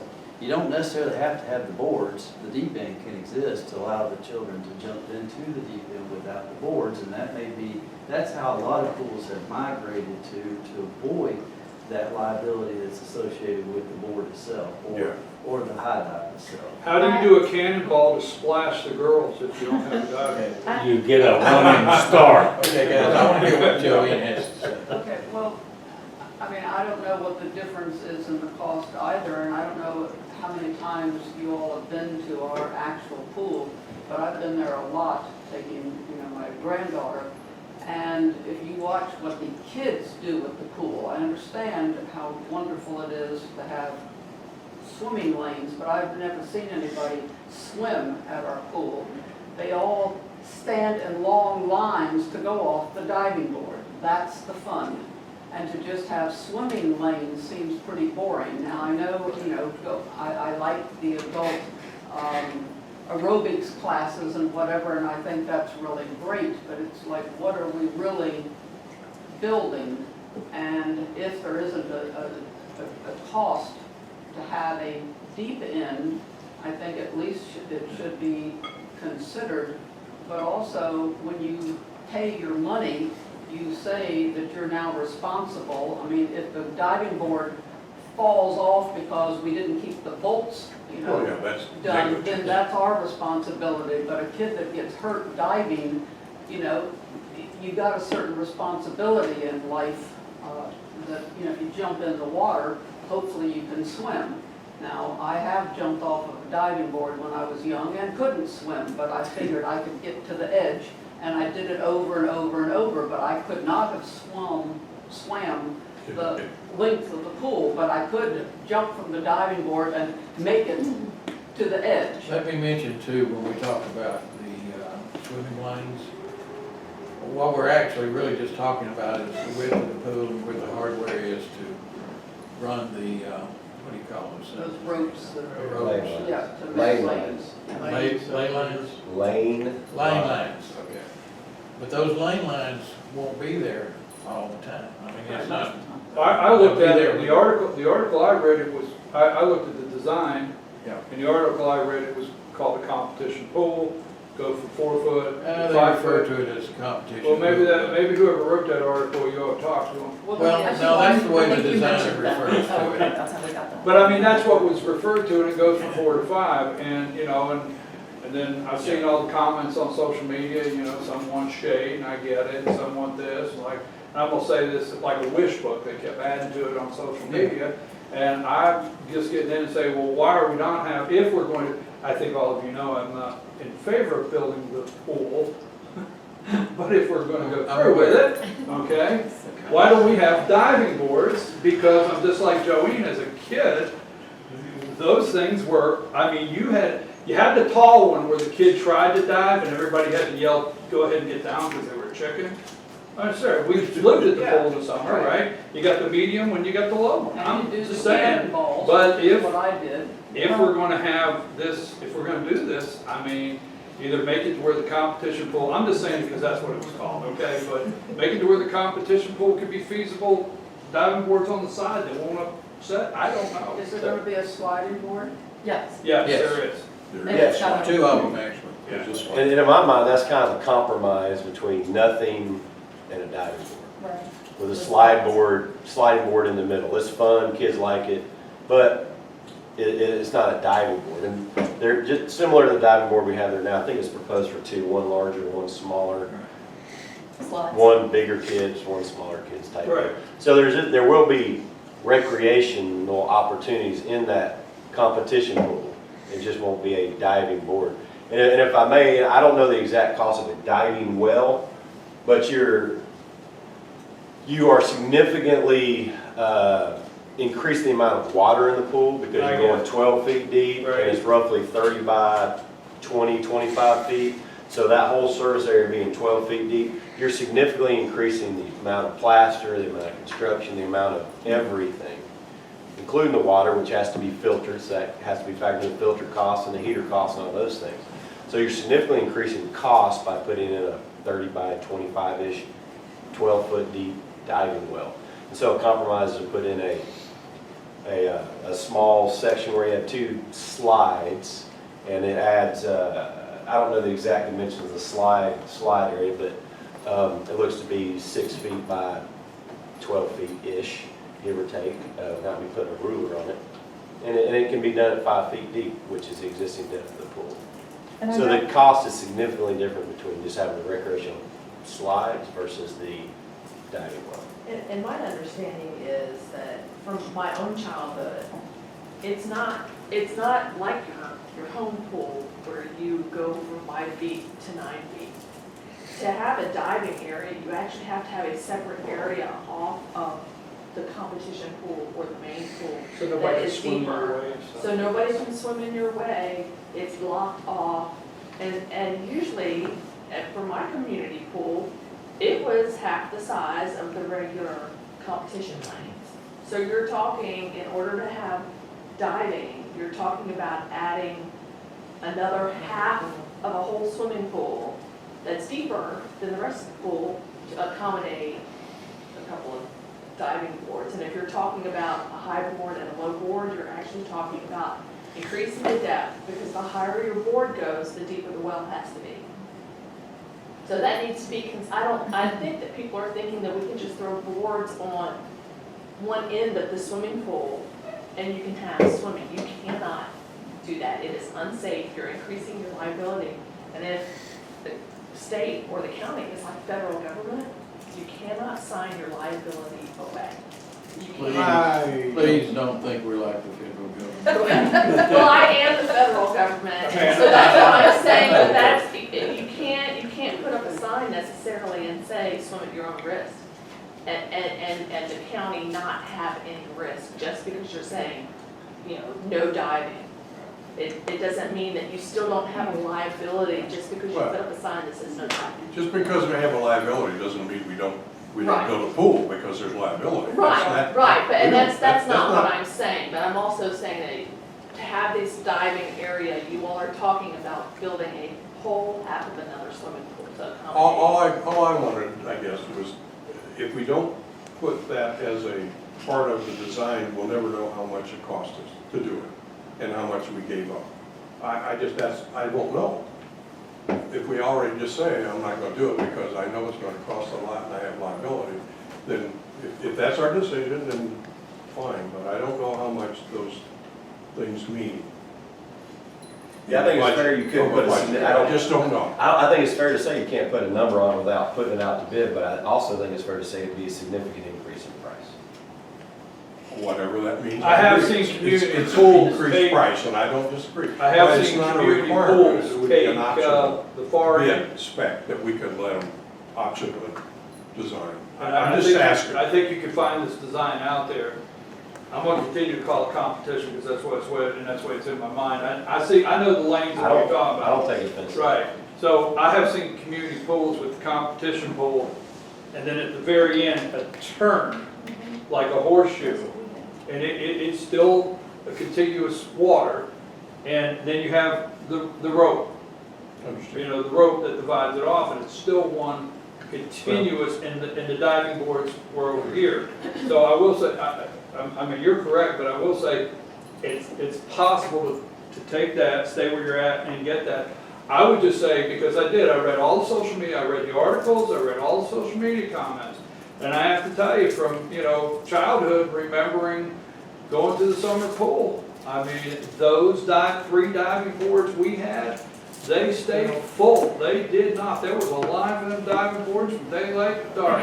Well, our current That's all I'm pool, saying, and I'm wondering, if you prioritize, and I'm sorry, Mr. Miller, if you prioritize, are we doing this for the kids, for recreation, and then you put the seniors for therapy, the competition and the teams, you start doing what's A, B, and C, I'm just at a loss if why we're gonna take out, not put in diving boards. well, I think there's one more issue, and I'll quit talking about that issue, but we had a pool that had a diving well and was used a lot. And we are giving that up in the new pool, if we don't do it, that's all I'm saying. So we're losing something that we have had in a lot of years. That's all I want to make the point of, that it's. Very few So kids question- swim, Larry's team swims, very few kids swim, they jump all day. Okay, let me ask you this, and Dallas, That's why I'm the, gonna ask you this. what did we do? If we decide to put a deep end and a diving board, will you support the additional funding?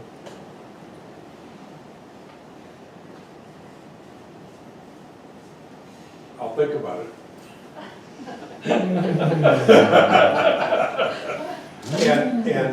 And I would support, here's the dilemma. All right, listen. We don't have enough money, we don't have enough time. So we make these decisions to fit the schedule and the budget, and I understand that, that's what we have to do. And I did vote for year-round swimming, actually, years ago. I voted yes on that resolution. What I don't want to do, the reason I struggle, Charlie, is that I don't want to build something that doesn't serve our citizens like I think they could be served, if for reasons of money or schedule, that we don't put together what should be put together. So that's the whole dilemma I'm in. Y'all are early in this, you're in the design phase. Yeah. Why not just have the design as two different designs, one with and one without? And that way then you can explore whether or not it costs and how much more it costs. And then it gives you the time to hear from, your constituents and stuff. But I mean, to stay with your first design, and then there's a well already where the slides are that you can just incorporate and make it a little bit bigger. You don't gotta go with a high dive, but you can. Well, we don't have a high dive now, so. Yeah, you can modify that design and then get the cost differentials. You can, go to bid on two different designs. Or options, Yeah. one bid, but optional stuff. But Charlie, I will answer your question, because it's a fair question. I mean, it really is. I would rather spend $4 million on a pool that did serve the citizens like I think they want and would like to have, versus spending $1.2 million on something that is not what we really would be proud of, and what we would always have to say, well, we don't have this and we don't have that and we didn't do that because of time or schedule, or budget. So to me, it's not a money thing, actually. We can get the money, it takes us longer. It'll take us 2 more years or 3 more years, I understand. So the money is not my reason for either supporting or not supporting. I don't want to take a shortcut, and I disagree with some of the reasons. We have liability, yes, and if that were my #1 priority, I wouldn't build a pool, period. But that's not the case. We haven't talked about a parking lot. That's another factor that we didn't add in, and I don't know if that's in our design or not, but that's an extra item that we need to talk about. One more, can I add a new thing? Sure. It's not been talked about, but it came to me and discussed since the meeting the other day. From a construction standpoint, multiple phases is a good idea. I understand, and I would support that approach. But what I would think in my mind, I would prefer to build this swimming pool as a standalone facility, not being physically attached to other stuff. whether it's other than the construction or the concession and dressing rooms or whatever. From a construction standpoint, I hate putting new construction right up against an older construction and adding on, because you're gonna interfere with what's already there, and I don't like doing that. So I would like to propose, just a recommendation from me, that we keep these buildings separate for the other rec center facilities, a basketball or volleyball or whatever it turns out to be, physically separate, so that we can complete this and have it done and not have any interference when we do follow on with other recreational buildings and facilities, so they would be independent. I think from a safety and security standpoint, that would even be a help, but that's just a comment I have. And it involves only how we construct it or how we design it. Because we're designing this basically as a standalone building right now, knowing that we could add on, and that's fair. But I'm just thinking that I would prefer to add a new building for a different purpose rather than combining it into one building. But that's a thought I have. I don't think it changes the cost or the time, but from the convenience and construction of a multi-phase thing, I think that's a better solution. And I would agree with David's comments. I would like to maybe have a design that could incorporate the diving well, or whatever we want to call it, for better financial and schedule and discussion of whether it's optional or not, and not make it, don't make it a requirement. I don't think we were at a point where we could say we're going to have that. We shouldn't. I don't think we should be at the point where we say we won't have it. So I'm in the middle of that one. I'm done. The only thing on the design, and the reason I brought that up, I mean, when you went through with that, I was just wondering myself, if you're going to design something and it's going to be for next 30 years for the citizens here and the kids and next generations, why not design it with all the what ifs? Because right now the people who are doing the design, why not ask them all the what ifs? What if 15 years from now, and the only reason I pose that, what if we have an Olympic diver that moves in the community and wants to start teaching diving classes? I mean, I'm just saying, period. Or the kids want to use it recreationally. So why not, if you're going to spend $1 million plus, I think it's going to be 3 plus, but $1 million plus. Why do you think it's going to be 3? I just do, Mr. Harris, because I've done too much construction budgeting and had to present it too many times, okay? So don't take that wrong, but I know you don't, I don't know, I keep telling you that, that's my past life. We'll know someday. Anyhow, you'll know someday. Point being is, Right. point being is if you're gonna go $1 million plus, upward 3-4 million, why not get all the what ifs? Why not get all the what ifs? Why not look at what if we did this, did that, and everything, instead of, I keep calling a competition pool in the 3-foot area where you can walk in and, pine trees in the middle or whatever it was, it looked all nice, but I'm thinking, where are the diving boards, as silly as that sounds? And where's that area if you're gonna go into $1 million plus and 30 years down the road? And why I got that, according to what I was reading, you're gonna build the competition pool A, is that the A build, and the B is the other recreational area or whatever Well, it is. if you want to label them like that, the It's what pool would be A, the cover would be B. right, that's right, that's what C. that was what was reported. Competition pool, cover it, Cover. and then the, Wading pool Right. and the splash pad. are you gonna build all the pools at once, or when I say pools plural, are you gonna build both of them at once? How about the wading pool and the regular pool? Yeah, If the money's there. Now, that's another one of those situations where we've got to find out what this all costs. Right. Because money is a finite supply. Ultimately, yes, we want to have all of them. Whether they all get built initially, well, I just, for some reason, I had a vision the other day of being in this room a year down the road and hearing, while we're moving the dirt, it's actually cheaper to move all the dirt at one time. while we're digging the holes, it's actually cheaper while we got everybody at one time, and while we're pouring the concrete, it's actually cheaper. I just, for some reason, I thought, maybe about 6, 7 months down the road out here, like, while we're there, it's actually cheaper, we're actually saving money. So I was wondering if we're gonna possibly just power through and do it both. Depends on the money, and that's all I can say. Okay, I try.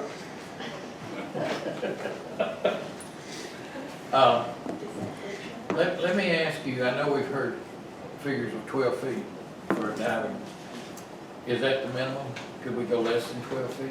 Or- I don't know nothing about that, Well, as far as, you, Or it depends on how, I'm not the expert, but it would depend on how high your diving board is. I have seen One diving item. wells What is 9 our and current 10 one? feet. What is the old one? I 12? believe it's 12 feet, which is why I use that in but our old pool, our pool used to have a 3 meter and a 1 meter, now we just have a 1 meter.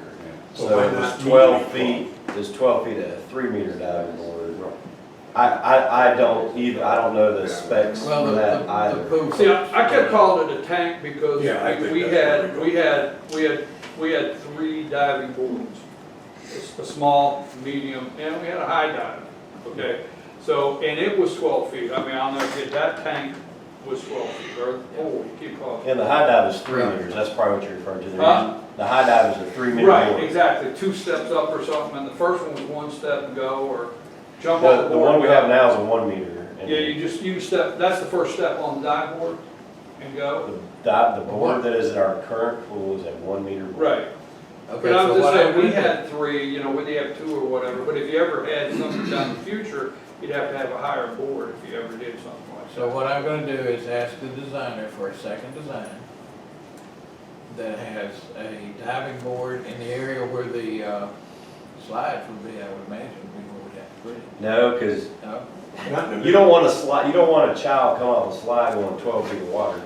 No, I was thinking instead of. no.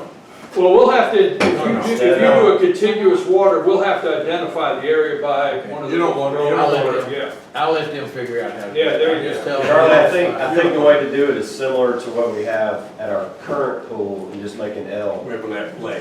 Right, Larry, I think Make you're an right. L with a well, and then you can separate it by a lane, because I know you do have to have Oh, yeah. that. We have a little rope there now, we used to, you just have a rope there. I think that would be the quickest, cheapest, easiest way to design. What I'm gonna do is just ask the pool folks to give us a design that includes a diving board. I'll let them worry about how they do it and how deep it's gotta be, but they'll know and I won't. I would suggest just asking for the 1 meter board, I mean, yeah. Yeah. because I do know the liabilities for a 3 meter versus a 1 meter, and the counties and public pools that do still have boards, they're all 1 meters. And I would agree. That's correct, yeah. And if we want to know how much the liability is, I mean, I assume we paid last year for liability for the 1 meter board we have. I assume we could look that up and have an idea of what that is. We'll get a second design. Correct. I don't know if we can have everybody more on it, but we'll try to get it. Now, I do have a problem if we're saying we're gonna wait till August to approve the design, because unless we're gonna tell these folks, hey, guys, we've abandoned the idea of having a swimming season next year. We've got to get this thing moving. I don't know that we need to So- delay. Is it possible you could go ahead and hold the vote for option A with a condition that option B will be presented as soon as possible, that you hold a special meeting, and then put out both for? I wouldn't delay either, Charlie. What I may do is What just, you would do is approve a resolution tomorrow that provides for a design as it's been currently given to you, and then a design with a deep end.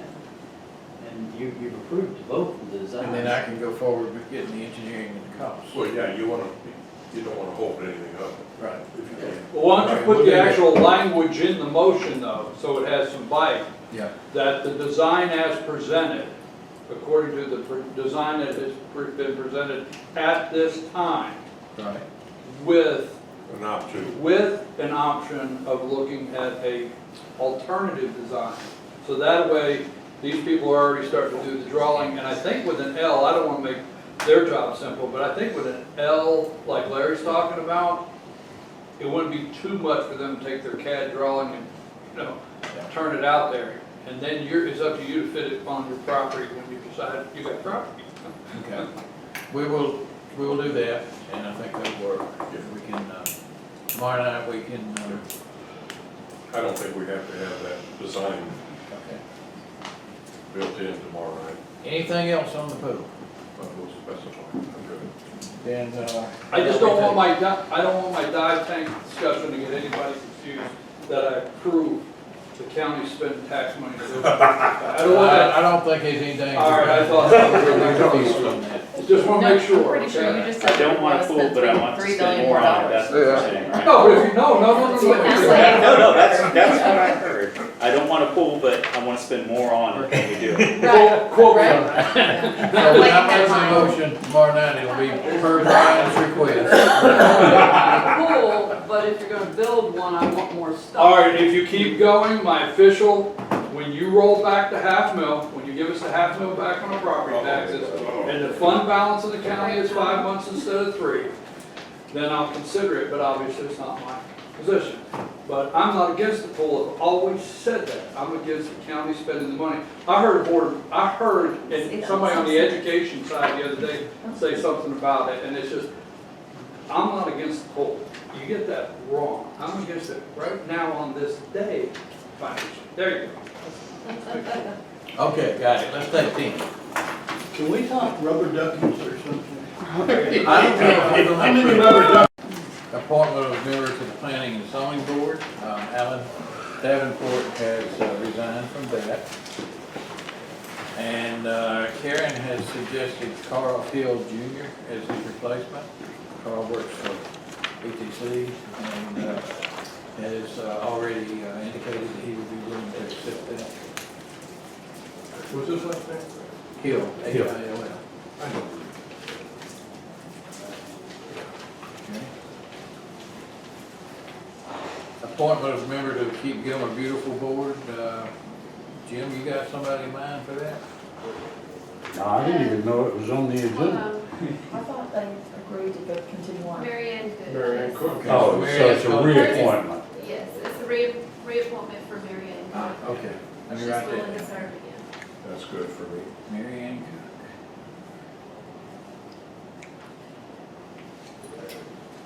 Appointment of a member to the Building Authority.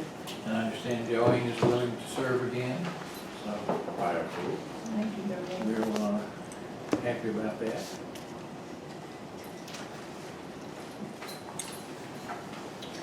Okay, we have a few zoning requests.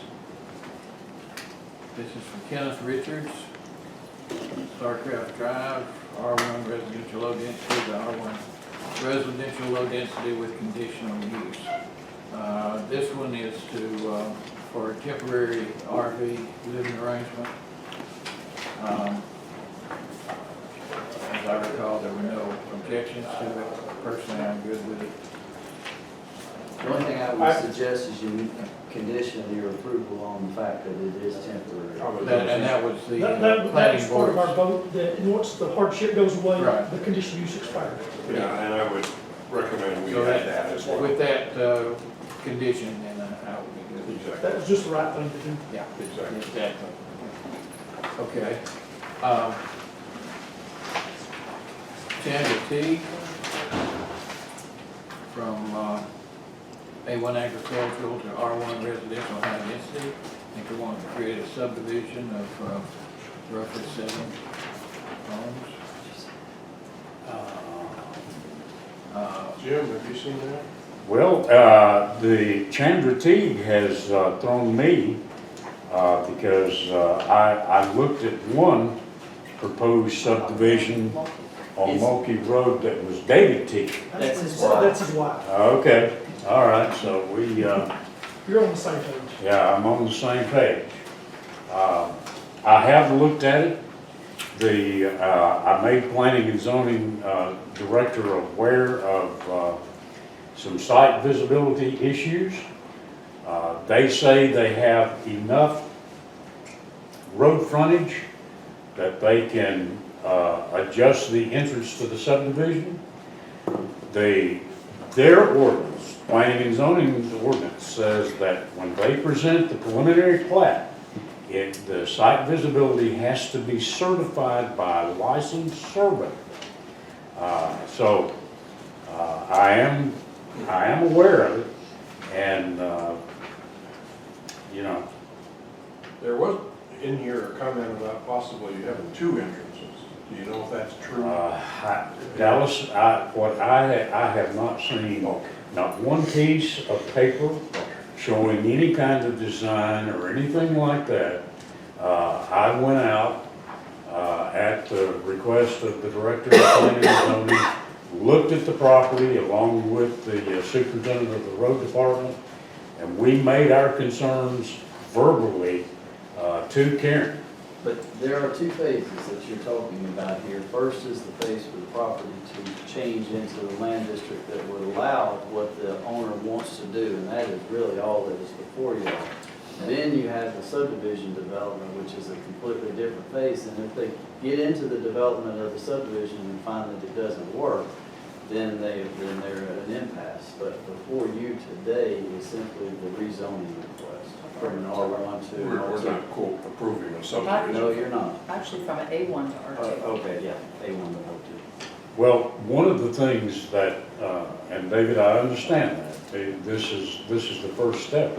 But if they get into the subdivision design and they find that they cannot meet the requirements, then what I would like to see is I would like to see that rezoning roll back to the A1.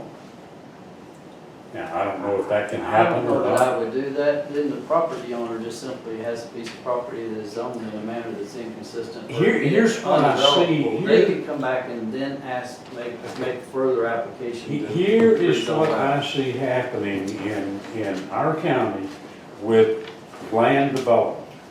A lot of it is speculation, that they're coming and asking for a rezoning into a higher density that immediately gives them a better price tag, and they haven't done their due diligence, they don't know.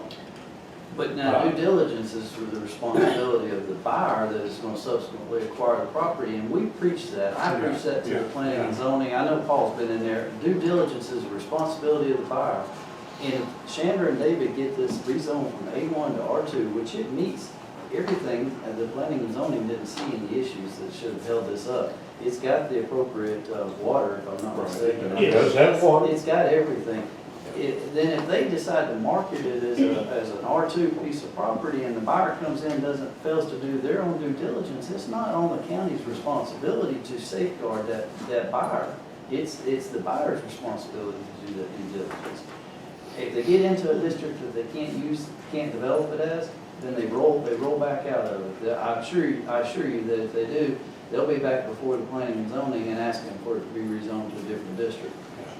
Well, you just had a situation on Burnt Mountain Road with a proposed farm winery, and we know what happened there. I just see lots of speculation going on and rezoning, and they really don't know whether or not they can meet all of the requirements for what they're asking to be rezoned to. What I would like to see is some kind of condition put on the rezone. I would strongly disagree with that, though, at this point in time. And then Jim and I disagree on many things. We disagree a lot. But I do believe, like I said, the first step in this process is to go from the existing land use district, which is A1, to go to the R2. And then if they can fit the subdivision in there according to the subdivision development regulations, then it works. If not, then they come back out of it. I mean, David is a very knowledgeable builder and developer. I don't think he'd be doing something like this if he didn't have the understanding that it would work. And if it doesn't, I'm sure he'll be back before the planning and zoning to reconsider, ask for an R1. But I don't think they can get the 3 houses under an R1 as it is, or 3 tracks. Is that right, Paul? Do you recall?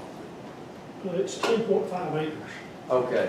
I think there was something in there, it was maybe, I read something. 3 under or at full. Yeah, 3 under agriculture, that's what it is. Yeah, and again, but the item here before y'all are not approving the subdivision. No. Right, we're just doing. You're just approving the land use district change. And recommendation is for it, and there's not really any conditions that are associated with it.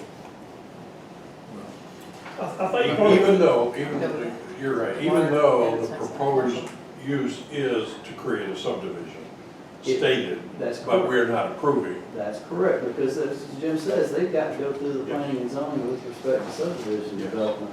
And they'll have to provide proof that the site distance is correct and all this other stuff.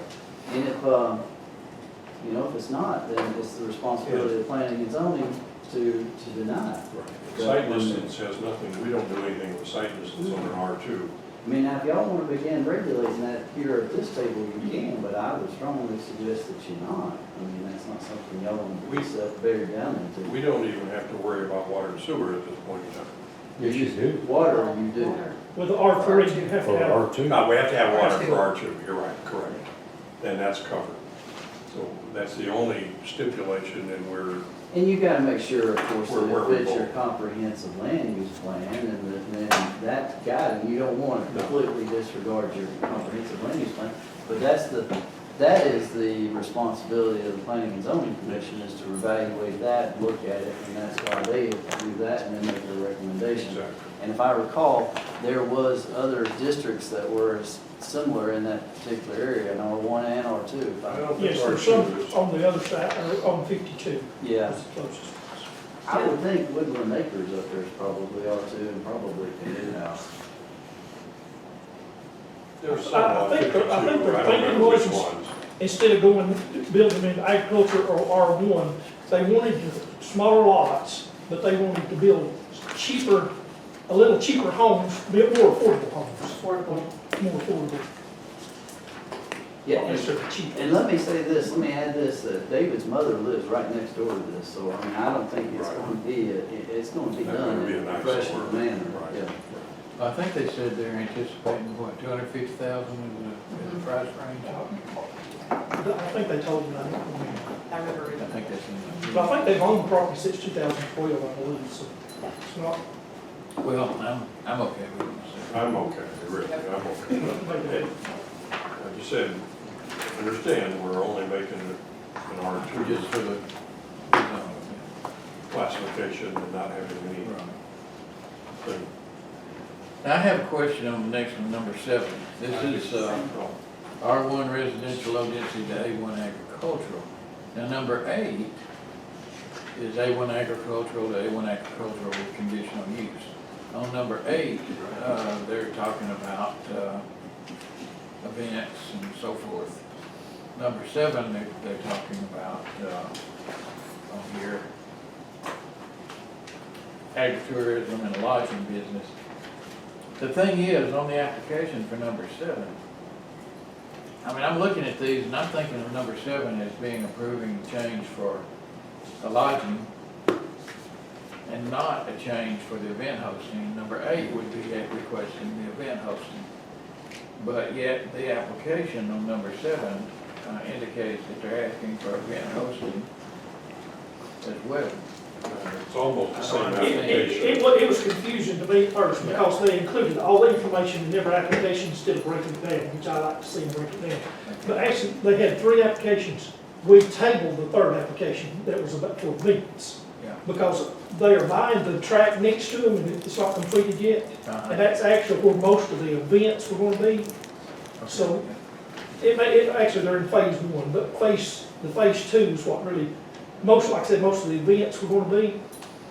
But really, without the events, part of their useful for the second application would kind of be nil.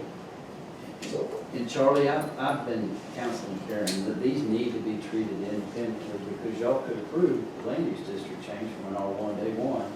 Then you go to the next step, and then you can approve the conditional use or the other conditional use, which is the event. That's why, and I think what's happened is they're just being bundled under one, when the proposed use of the property is described, it's just being described for what the ultimate use would be. But really, you gotta treat it in separate phases, because the neighborhood may not necessarily be opposed to the conversion of the property to the agricultural use, but you, as you well know, the conditional use always tends to bring out the opposition. So, And that's how I've had to break down the case, doing one at a time and not muddy the waters all at one time. so for our purposes, for number 7, we would be, in approving this, we would essentially line through the event hosting and so forth on that particular application. Yes, you just be changing the land use district from R1 to Yes. A1. Okay. So my question was, it's surrounded by R1, All the way. so what are? And that's a good question, Carlene, and that's I was something that you're concerned charged that- with as here we the, go. as a member of the board to make Yeah. that ultimate decision. So I can't, you know, that's a decision that y'all have to make from the policy standpoint. Is It this does the create, it creates an island, obviously. Is this the development off of Miller Road? It's off. Just off Or- Bird Miller Mountain Road, yes. and Miller. On Miller. Miller, yes. Well, not actually, it doesn't actually border Miller. But you Yeah, turn it off does. Miller on the. If it's the one that I looked at, No. I don't think they have access on Miller. Yes. that is Miller- their only access. Miller to to me. Turkey Creek Drive, Yeah, that's what it says. I can tell you, Dallas, I have been there. I hear you, but And there will be challenges for Miller Road. Turkey Creek is a private road. It's not a county-maintained road. Miller Road is. I understand. And if, Jim, all I'm saying is that property, according to the map, Teresa's in there, according to the assessor's map, it does not border Miller Road. well, it does.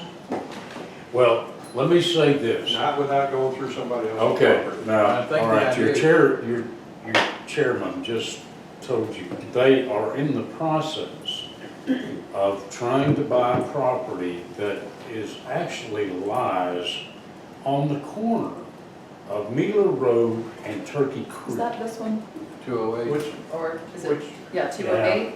Or the way it was explained to me. If they actually live in this tract, this is the one that they're asking for, and this one. Purchasing, so that, the next one they're trying to purchase, once Dallas they is on purchase Miller. that, So that would, once they If you look purchase at this that, map, then they would have This is Miller, and access you turn off on Turkey Creek. to The- Miller Road. The point that I made to Karen is Miller Road is a single lane gravel road. When I see camping and things of that nature, I immediately think about RVs. I know. And they will have a difficult time navigating an RV, either a pull-behind or motorized, through Miller Road and Turkey Creek Drive. I Now, think they Turkey Creek, stipulated tent camping, though, didn't they? pardon? I think they stipulated tent camping. didn't And building little Uh, blocks, Well, as, that's a whole that's- separate that's- thing. Let me, That's not- but y'all have not even gotten to the conditional use. Before you, at this point in time, would be consideration of that land use they? Okay, district. so we're looking at 280 and just deciding whether it can go from R1 to A1. Yes, that would be your sole, that is what your sole discussion should be. And then the next phase, you can talk about the other. Gotcha. Yeah, 11,320, and 208. see, this is where I disagree. Did nobody oppose this? No, I'm surprised. It's very Well, secluded. he owns that. I'm not sure, but I think the housing, or there's no full-time residents that I'm aware of on that road. Now, there may be, but There is on Miller. yes, on Miller, but not on Turkey I- Creek. Probably not.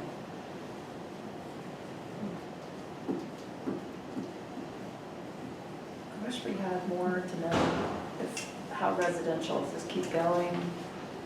Miller Road, Carlene, is a very secluded road that comes off of Burnt Mountain Road. It's a single lane gravel road. Turkey Creek turns off of Miller Road. And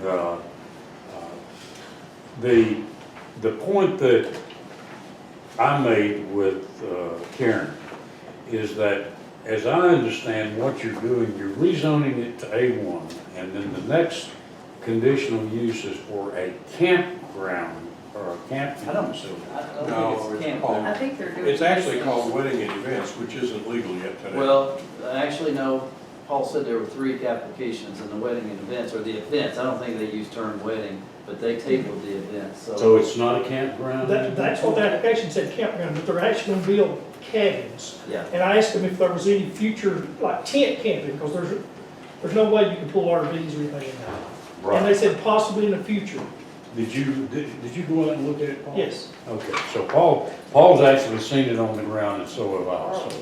yes. Terrible.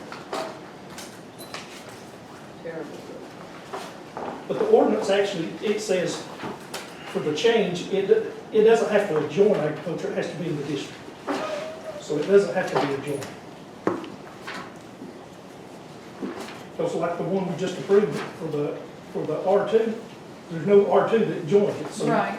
I think we were just trying to avoid creating an island where you're surrounded by residential properties instead of, all around this agricultural. That's where I just need to see more, I should. We'll look at Karen's map.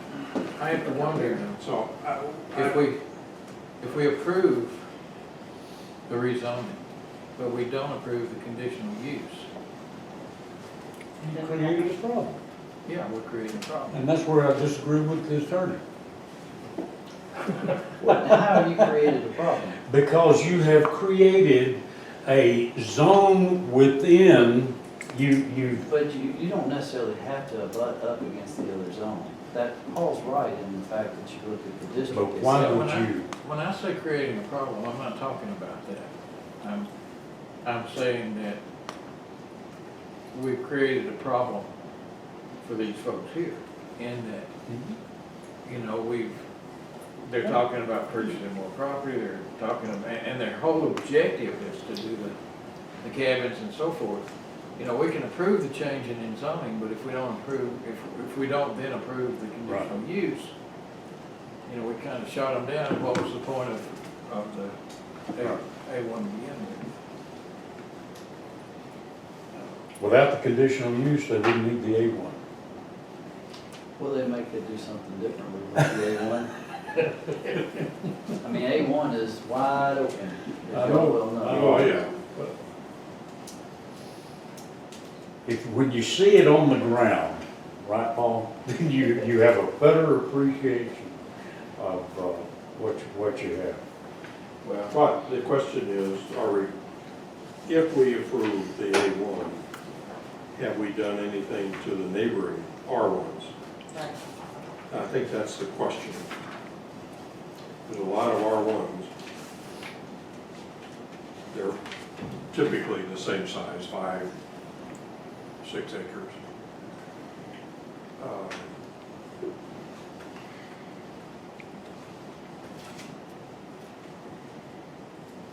I personally would rather not approve the A1 and simply, if we do that, we just table the second one because we cannot apply it. We cannot, Well, no, you wouldn't table it, you would just deny it. we deny it. We would deny it. You gotta take action on it, because it is something that is Yeah. pending. But we would have to deny it. In this second tract that they're in the process of purchasing, they will come back and ask for the exact same thing on it. So actually be 2 agricultural tracts together. And they said possibly, they own the house on the second, the 320, and possibly rezone it. So it'd be close to 20 acres if they did all that. But it's still in the middle.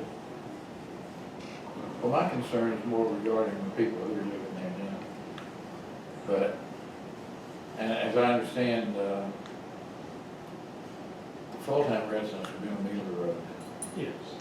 I'm just floored that nobody can get.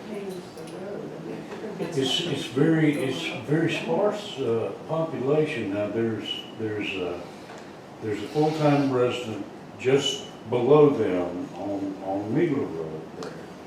And then beyond that, there's a couple of other houses. The creek crosses Miller there. But it's sparse. How many parcels were notified by letter of this? Just the adjoining parcels on, so actually has very few adjoining parcels. Well, looks like one to me, maybe two. Two.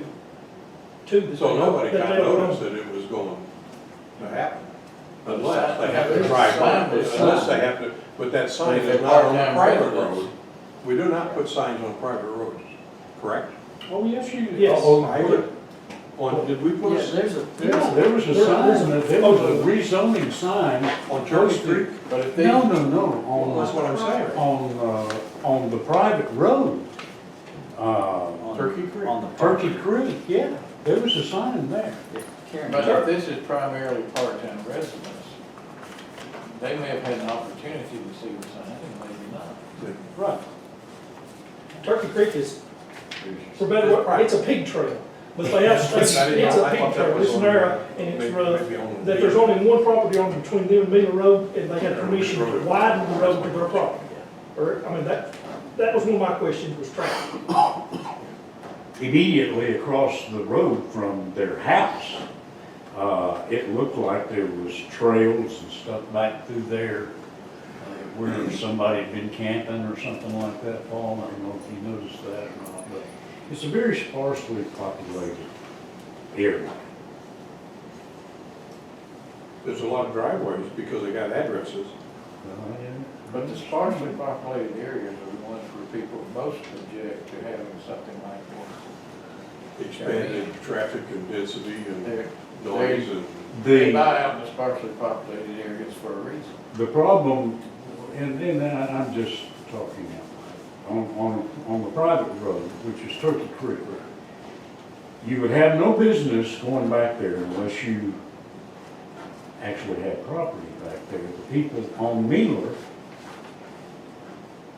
they don't even know it's happening, you know. No. Well, in order to move things along, I would say probably that I could be persuaded to approve the rezoning, but now I really want to talk about the conditional use. So we may not get a consensus today on whether or not rezoning will be approved. But what I would suggest is that we've discussed the issues with it. I would suggest we move to conditional use now, number 8. Talk about that. Would you like to see their site plan? That would. They got extensive site plan.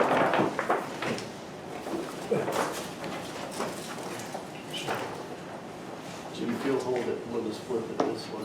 That way they can see it. And all of you tell us where it's on.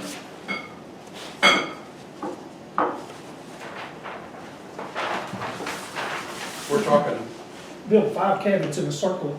And I was worried about parking, but they said they'd clear a parking space on this side of the creek and have to build a bridge. And to we me, haven't approved this yet. no, this is what they're This is talking the about. next This is part. conditional use. They call it, it's under campground, but This is that. there's really no This is number camping, 8. but This they is got number 8. No, the site plan itself, don't you all do a separate? No, we have to have for, we don't have to have site plan, but it's. You this don't is have to have it for No. this? Only for, variances. Whoa. But this is actually phase 1. That looks like a subdivision to me. They're No, it's not subdivision. small cabins, the cabins don't even have kitchens, They they have haven't, bathrooms. they haven't but they're for- divided it into lots, Alice. This is just showing the location of the cabins. Now, They're just- these are contour lines. Yeah, right, I understand that. They're putting multiple dwellings on one lot. Cabins, yes, that's right, It's permanent. How did the density work out? Because I thought there were 3, a limit of, if it changed to agriculture. I think That's it. because it's a campground, it falls under. This is not a campground application for, But Well, they want to build these lodges, this little, you got it in your, I have that, but it's not, I don't know what conditional use we're talking about. Okay. I Now, thought it was wedding and And events, I- first of all, but then it turns out it's, Lodging, That was the next application. what kind of lodging?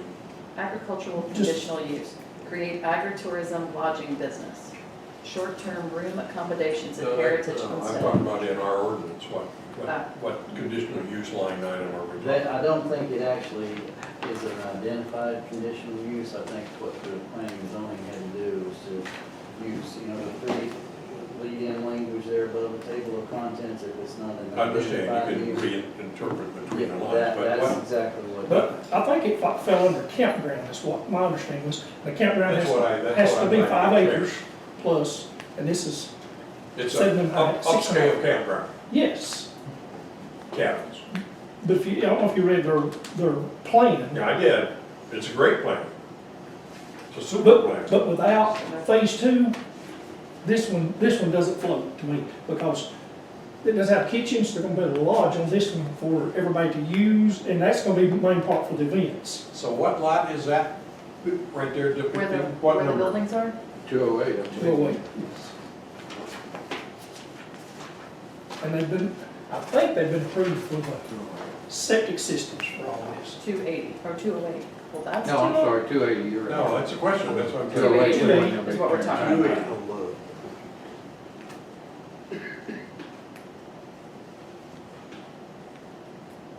And they own this property here? Yes, they live on this one, and this is one they're currently processing. I know exactly what they're trying to do. I just don't, I'm having trouble fitting it into our conditional use zoning stuff. well, your conditional, as I understand it, Paul, correct me if I'm wrong. First thing is they have to zone it to ag, because campgrounds are only allowed in Yes. the ag. Okay, and then the conditional use would be a campground. Right, Paul? Which is number 8. Which is number 8. Just- And they're calling it, Well, they got long words. lodging, business, short-term room accommodations, and Yeah, right. heritage homesteading Yeah. workshops. I mean, I didn't know whether, I didn't know whether that was gonna be a bed and breakfast inn, or a bed and breakfast home, or a bed, and- Yeah. or what. I didn't know what it was gonna be, But or a combination of all. actually, the above. I would prefer seeing the cabins than any of the other things you mentioned, particularly for that location.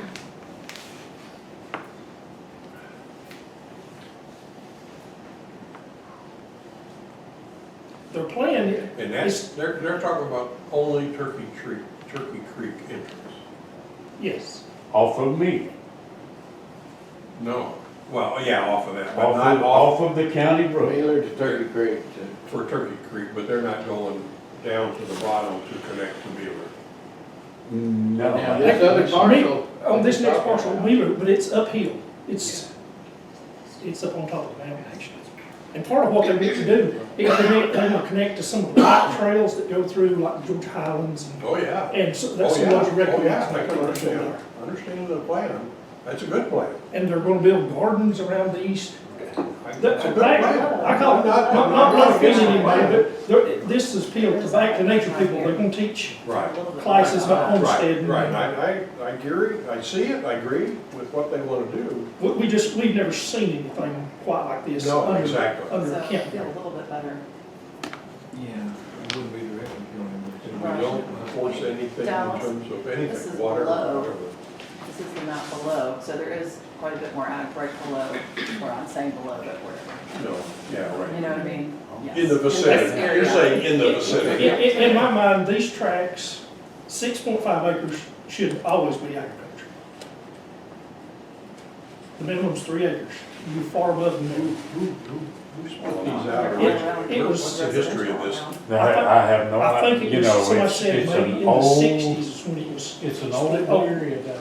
Yeah, Oh, yes. yeah. Let me ask you this now.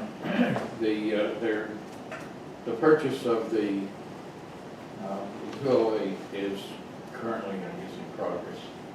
And you said they want to put A lodge. a lodge there.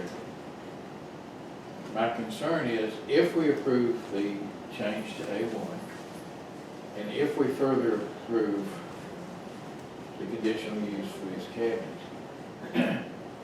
I don't want them to think that that means that they're automatically approved for a lodge next to that. Because if we do that, and they buy this property, and we turn down the lodge, you know, you know, it's gonna put them in a bind, but they need to understand that approval of the first two does not guarantee approval of the third before they go ahead with this. And people should understand, you know, like you're saying, that if you vote, you know, like the zoning change to agriculture, that if this gets turned down, they're either stuck with it, I mean, they're the ones taking the risk, or they can rezone it. Exactly, and to your point, that without the lodge, that maybe doesn't apply. That's my opinion, that's why we tabled the third application, because most of the event stuff was gonna happen on this track. Right. They're gonna hold And some that's what's gonna places. attract people to those cabins. Is the lodge gonna be on this?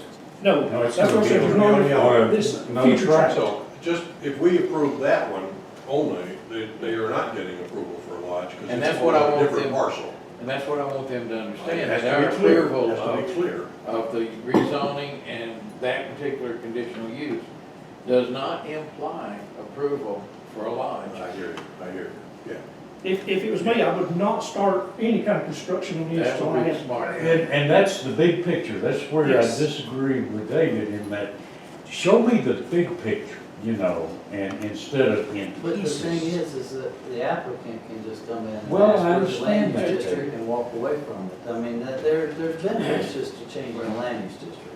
And that's really what you all have You to can only give them consider. so much advice, and if they take it, Yes.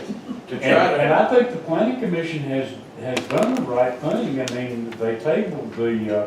the third one, but, like Paul says, without that one, does this fly? ideally, they should have waited till they had Exactly. completed purchase of this one, and all together. And they're still okay as long as they don't actually start construction of that, so they're, Yeah, but they got a land purchase involved, though. well, That's their I problem. mean, it's still on the land, they can sell it. Well, if we were to approve the land use, the change to A1, it sounds like it would be better to table that one and put it with the third one, when they get around to both of them. I don't think we can really table that, though. Oh, we could deny it, I'm sorry, we can deny it. Well, to move this along a bit, I think we probably sort of beat it to death, and I'm not sure there's anything new that can be said. We'll need to decide whether or not to approve the land zoning. I feel better about it having seen the additional agriculture. I probably would go along with that. We need to consider this conditional use for the cabins. I don't think there's anything else to be said about that. We're just gonna have to each decide how we feel about it according to that. The only thing is, however this goes, I do want to have some statement that we give to them that says the approval of the zoning and conditional use, assuming those two get approved, does not imply approval of anything else. With that said, unless there's something new that we need to add to that, we should probably move on. Anything that we haven't already discussed? Okay, if not. Appointment of 2 members to the Board of Ethics. We do have an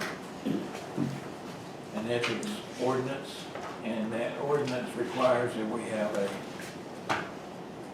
a committee such that if somebody brings an ethics complaint against a person, it goes to this committee. We need to create that committee. And by the way, I know you're all aware of it now, but just to throw it out there, we have been certified now as a county of ethics. We've got a little plaque hanging in there if you haven't seen it. So, but we need to create that committee. We need to appoint 2 people to be on that committee. Those two people will select a third person for the committee. Now, sitting here right now, I don't have two names to give you. I certainly expect to have to, by the meeting tomorrow night, and ideally, if y'all have anybody to throw into there, we can ask them about it as well. But I would like to come into the meeting tomorrow night with the names of two people who are willing, have been contacted them from the serve. And they would be the ones that sit on the committee that if anything is brought to them, Yes. and that They would make an ultimate decision on whether or not there was an ethics violation, and if so, what the penalty would be for that. Ideally, it'd be a job where they get on there and they just never hear anything else about it. so they're not meeting so often, they're only called. They wouldn't be required to meet, actually, unless somebody brings an ethics complaint, they would never have anything to do. But they would be there in case somebody does bring an ethics complaint. I do have one person that has threatened to, because they were unhappy with a tax assessor's decision. But, so we probably do need to get that committee impaneled pretty quickly here, just in case we do have that one. Anyway, I can come up with a couple of names, I'm pretty sure by tomorrow, if y'all have somebody that you want me to contact and see if they would be willing to serve, just give me those names. I'm good with that, Charlie, except I would add, in this article, if we look at our ethics, section 2-116, paragraph E indicates that there needs to be an alternate member selected in the same manner if in case there happens to be one of the board members has a conflict. So we would appoint an alternate member too. We might need to appoint an alternate. Is that true, Or David? they I'm can on with alternate. that real quick.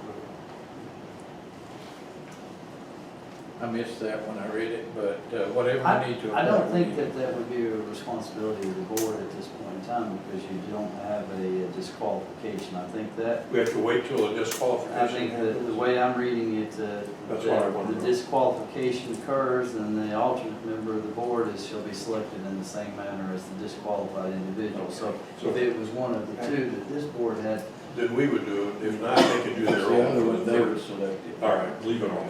and confirmed ultimately by y'all. All right, I will, I'll have you a couple of names tomorrow if y'all, want me to. Yeah. Let me know. Let me just, because I've not paid attention to this much, this ethics applies to a lot of people, not just the Board of Commissioners. Correct. It applies, as I read it, to all boards appointed by the Board of Commissioners. That means building authority, that could mean tax assessor, Board of Tax Assessors. Would that mean JDA or anywhere we appoint a member to the Chamber of Commerce or anywhere? David, that's a legal question that I'm going to ask you. In looking at it or reviewing it, it would appear that it would include members of those authorities. Now, it would not certainly extend, doesn't appear, and I would argue that it doesn't extend to a municipal appointment. I mean, if it's one or more of the city's members were challenged as far as having a conflict, but if y'all wouldn't have jurisdiction on No. that, nor would this, No, but if we appointed to county boards, commissions, authorities, or other bodies which may vote or take formal action or make official recommendations, Yeah. does that apply to our advisory boards? yes, because they make a recommendation. But it does not apply to employees, obviously, per se. Okay. And I don't have a problem with Department it. heads, obviously it does Yeah. apply. So I just wanted to get in my mind what all it applies to, more than, I originally just thought of it as These athletes. But it's will beyond, not- it's it's beyond much that. far ranging than that. They are very busy. But I don't have a problem at all with having it apply to department heads and so forth. I expect No, them I to agree with that, and I'm not disagreeing with that either, Charlie, I'm there. Actually, it's duplicating the ethics statement we had to sign as elected officials when we Right. campaigned, or the oath we took. Well- It's actually enforcing that somewhat. And I think the criteria on this is gonna be, we need to select people who have impeccable reputation. I agree. Just for I agree lack of a with you, better way Charlie. of saying it. I agree with you. So, that being the case, I will, People I'll have with it. integrity, and I That, agree. and that's exactly I what I'm agree. trying to I say. agree. I will, I'll have you a couple of names tomorrow night. If you think of somebody, let me know and I'll contact them as well. Okay? Final adoption of chapter title land use ordinance of the Gilmer County Code. I think we finally don't have any additional changes. So, we're all hopefully very familiar with that. And David, this will go into effect if we approve it tomorrow night, Right. at midnight or whatever. Next day. More or less. Gotcha. And it would affect, as an example, one of them you tabled. Didn't you, a different one, not the one we're talking about, but didn't you table a different one that might You're affect talking it? about the events, the wedding events, yes, you make changes. No. You all tabled one that had number of houses per R2 or something. There were some rules, the size of the lot. I thought you did something. That Previous month? you tabled it and didn't bring it to this meeting. All right, I'll go back and look at it. Don't one I don't remember anything like that. Hang on, I don't know. I remember what you're talking about, but I don't Let remember. me see if I got your minutes. I'll quickly check it and see. Oh, it wasn't done, I don't think, on this one, was it? I think we did this a couple months back, what you're talking about. No, I remember that too. I apologize. We'll move on.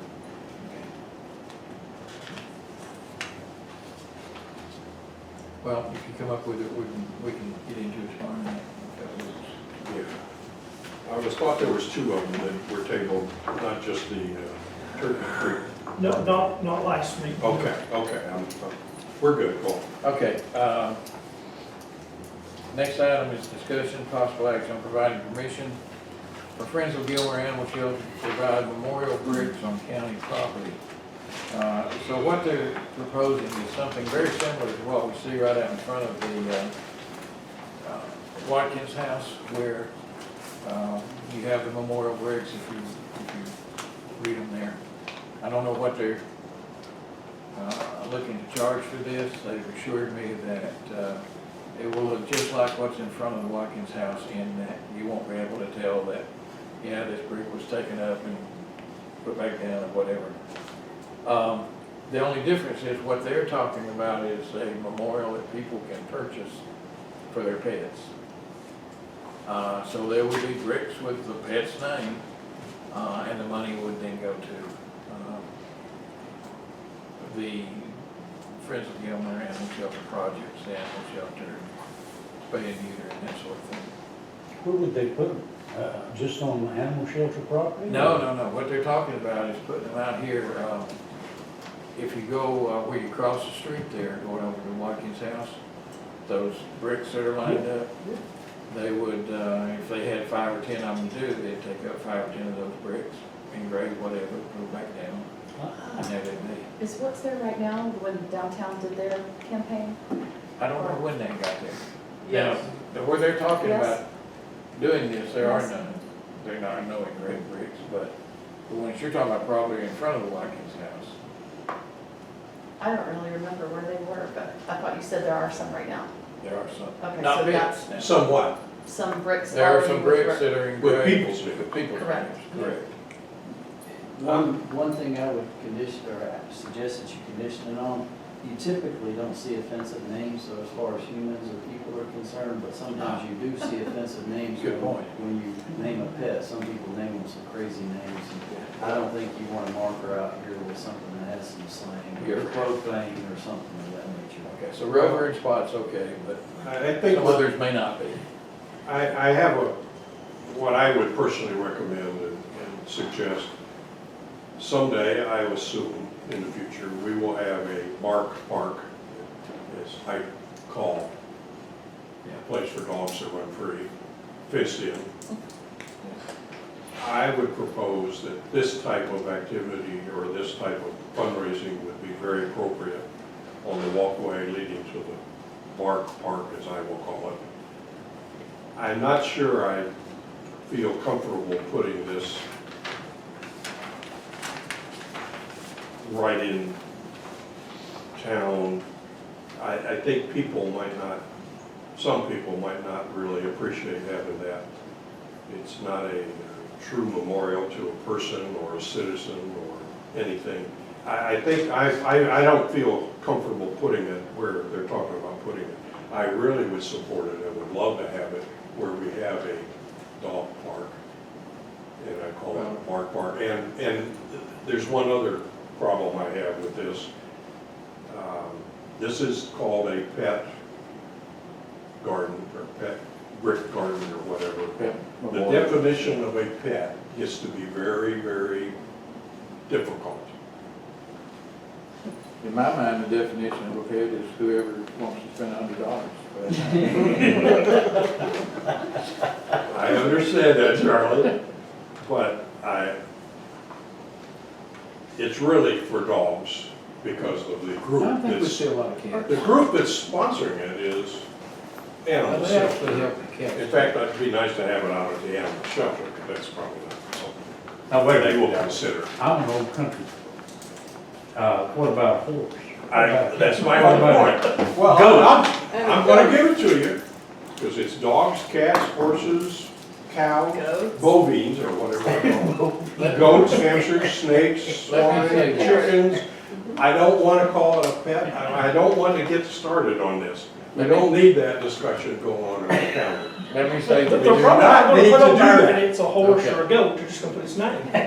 We don't need to go that way. No, I mean, I got a mule. Yeah. I got a mule that's, How many hogs? No swine. that's what I'm telling you. That's what I'm telling you. All right, wait We a don't minute. need to do this here, but I would like to put a dog memorial brick park next to a dog walk park. That's my personal preference. I don't want to, Now, I want to give my personal preference. and I love dogs, I love cats, I love mules. Okay, go ahead. In fact, there's just, there's a When particular you get swine done, that I I'm like gonna too. give my preference. Oh, pygmy, but okay, go ahead, Charlie. Okay. I probably got a reputation as an animal lover.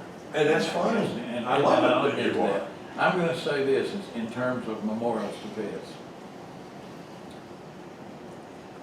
1 year ago, last week, I lost a pet that meant more to me than most of the people I've ever met. I'm sorry. I hear you. I'll be the first guy there with a $100 check. I wouldn't doubt that. This is engraved bricks. I mean, if it's billboards, whatever, yeah. I doubt that anybody that walks across the engraved bricks in front of the Watkins house really reads them, and if they do, maybe they know some of the people, and that means something and so forth. But this idea about somebody might get offended because we put a pet's name that is not a controversial name engraved into a brick somewhere for $100 for somebody. I'm just, Needs to I'm move not- back to Atlanta. Exactly. I'm not saying we don't do it. I'm just No, saying no, I'm where. just saying giving where. an alternate opinion. I will give you a better. So I'll give you my opinion. I would, well, I can actually- can I respond to him Sure. first? Don't mean to interrupt Carly. I understand that my neighbor, who will remain anonymous, when he passed away, when his wife passed away, the obituary listed their children and his dog as children. Not a bad idea. No, and that surprised me, but that dog was as much a part of that family as his, in fact, it was a bigger part of that family than the children. And he did that. Well, It was in the obituary. I kind of made fun of him in a while, but I realized, no, that was part of his family. So I understand exactly what you're saying. I don't want to, I don't want to cater to those people who get offended over a little engraved brick. I mean, this is just, I just don't think it's the right location. I'm going to agree with Dallas. I don't think it's the right location. I think the park, either River Park or wherever the dog park is a much better location for that. In fact, I think I actually was part of the bricks. I think we have a Ferguson brick, and it was a design for downtown of families that have been here a long Right. time for that. So, with that downtown, but I don't think it's the best location. So I'm gonna have to agree with Dallas on this one. But And I'm in not fact, opposed I to would the even, idea. I'm encouraging us to look for land, and we might have land that we can. I don't want us to get hung up on this after this long meeting, so I think we've adequately covered But I it. have plenty of pets, and I love all my pets, including my donkey. Last item, resolution authorizing the issuance and sale of a tax anticipation note. This would be, we've already made the selection. This would be to actually close on the document itself.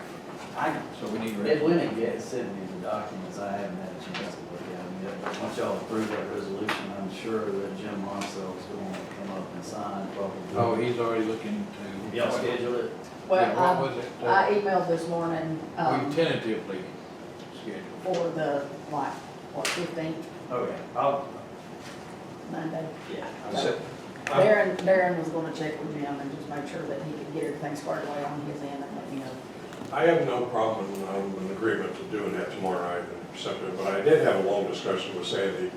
We did a resolution for who we decided to be the tan note holder or whatever, for $5 million, but we only allow up to $5 million, that's fair. And this says we can go up to $22.5 million. And I was confused as to why we had two numbers. And we're not gonna go into the details, Sandy I claims don't that we're even want fine. permission to go up to 22 million. Five is all we need. It's 2 million. $2.5 million, did I say 2 million? It sounded Too like- many it sounded zeros, like I got too 25. many zeros, Scared me to death. too many zeros. Well, we asked who was extending us credit for 22 million. Well, we already own more than that, so we've already bid off That's that. why I Okay. We've already bid off that allocated piece. 22 Okay, million. So, we're good. I'm good. So the 2.5 is not an issue? No, we advertise for up to 5 when it's, And they when agree. we start the process, I have to do a cash flow projection that determines the final amount, which is not 5 million Okay. or more than 5 million. So, All right. Well, that's a discussion for another day. Does anybody have any need for executive session? Actually, Sandy, in her letter, or her write-up, I am gonna bring it up. She said we can go up to 12 million. no, Principal amount of the note plus any prior TANs does not exceed 75% of the total income or taxes, 12 million. I think she's quoting. We're not law going to that you, far. Not necessarily what we're. we're eligible to go up that far. And then we ask for 5 and we only get 2.5. That's all. Welcome to government. Good thing, in my opinion. I don't We understand don't it. need I don't 5. understand it. Can we go in for maybe 10 minutes on the? Okay, we need very quick action anticipation. No. Then motion to go into executive session with no action anticipated. Second? All in favor? Aye.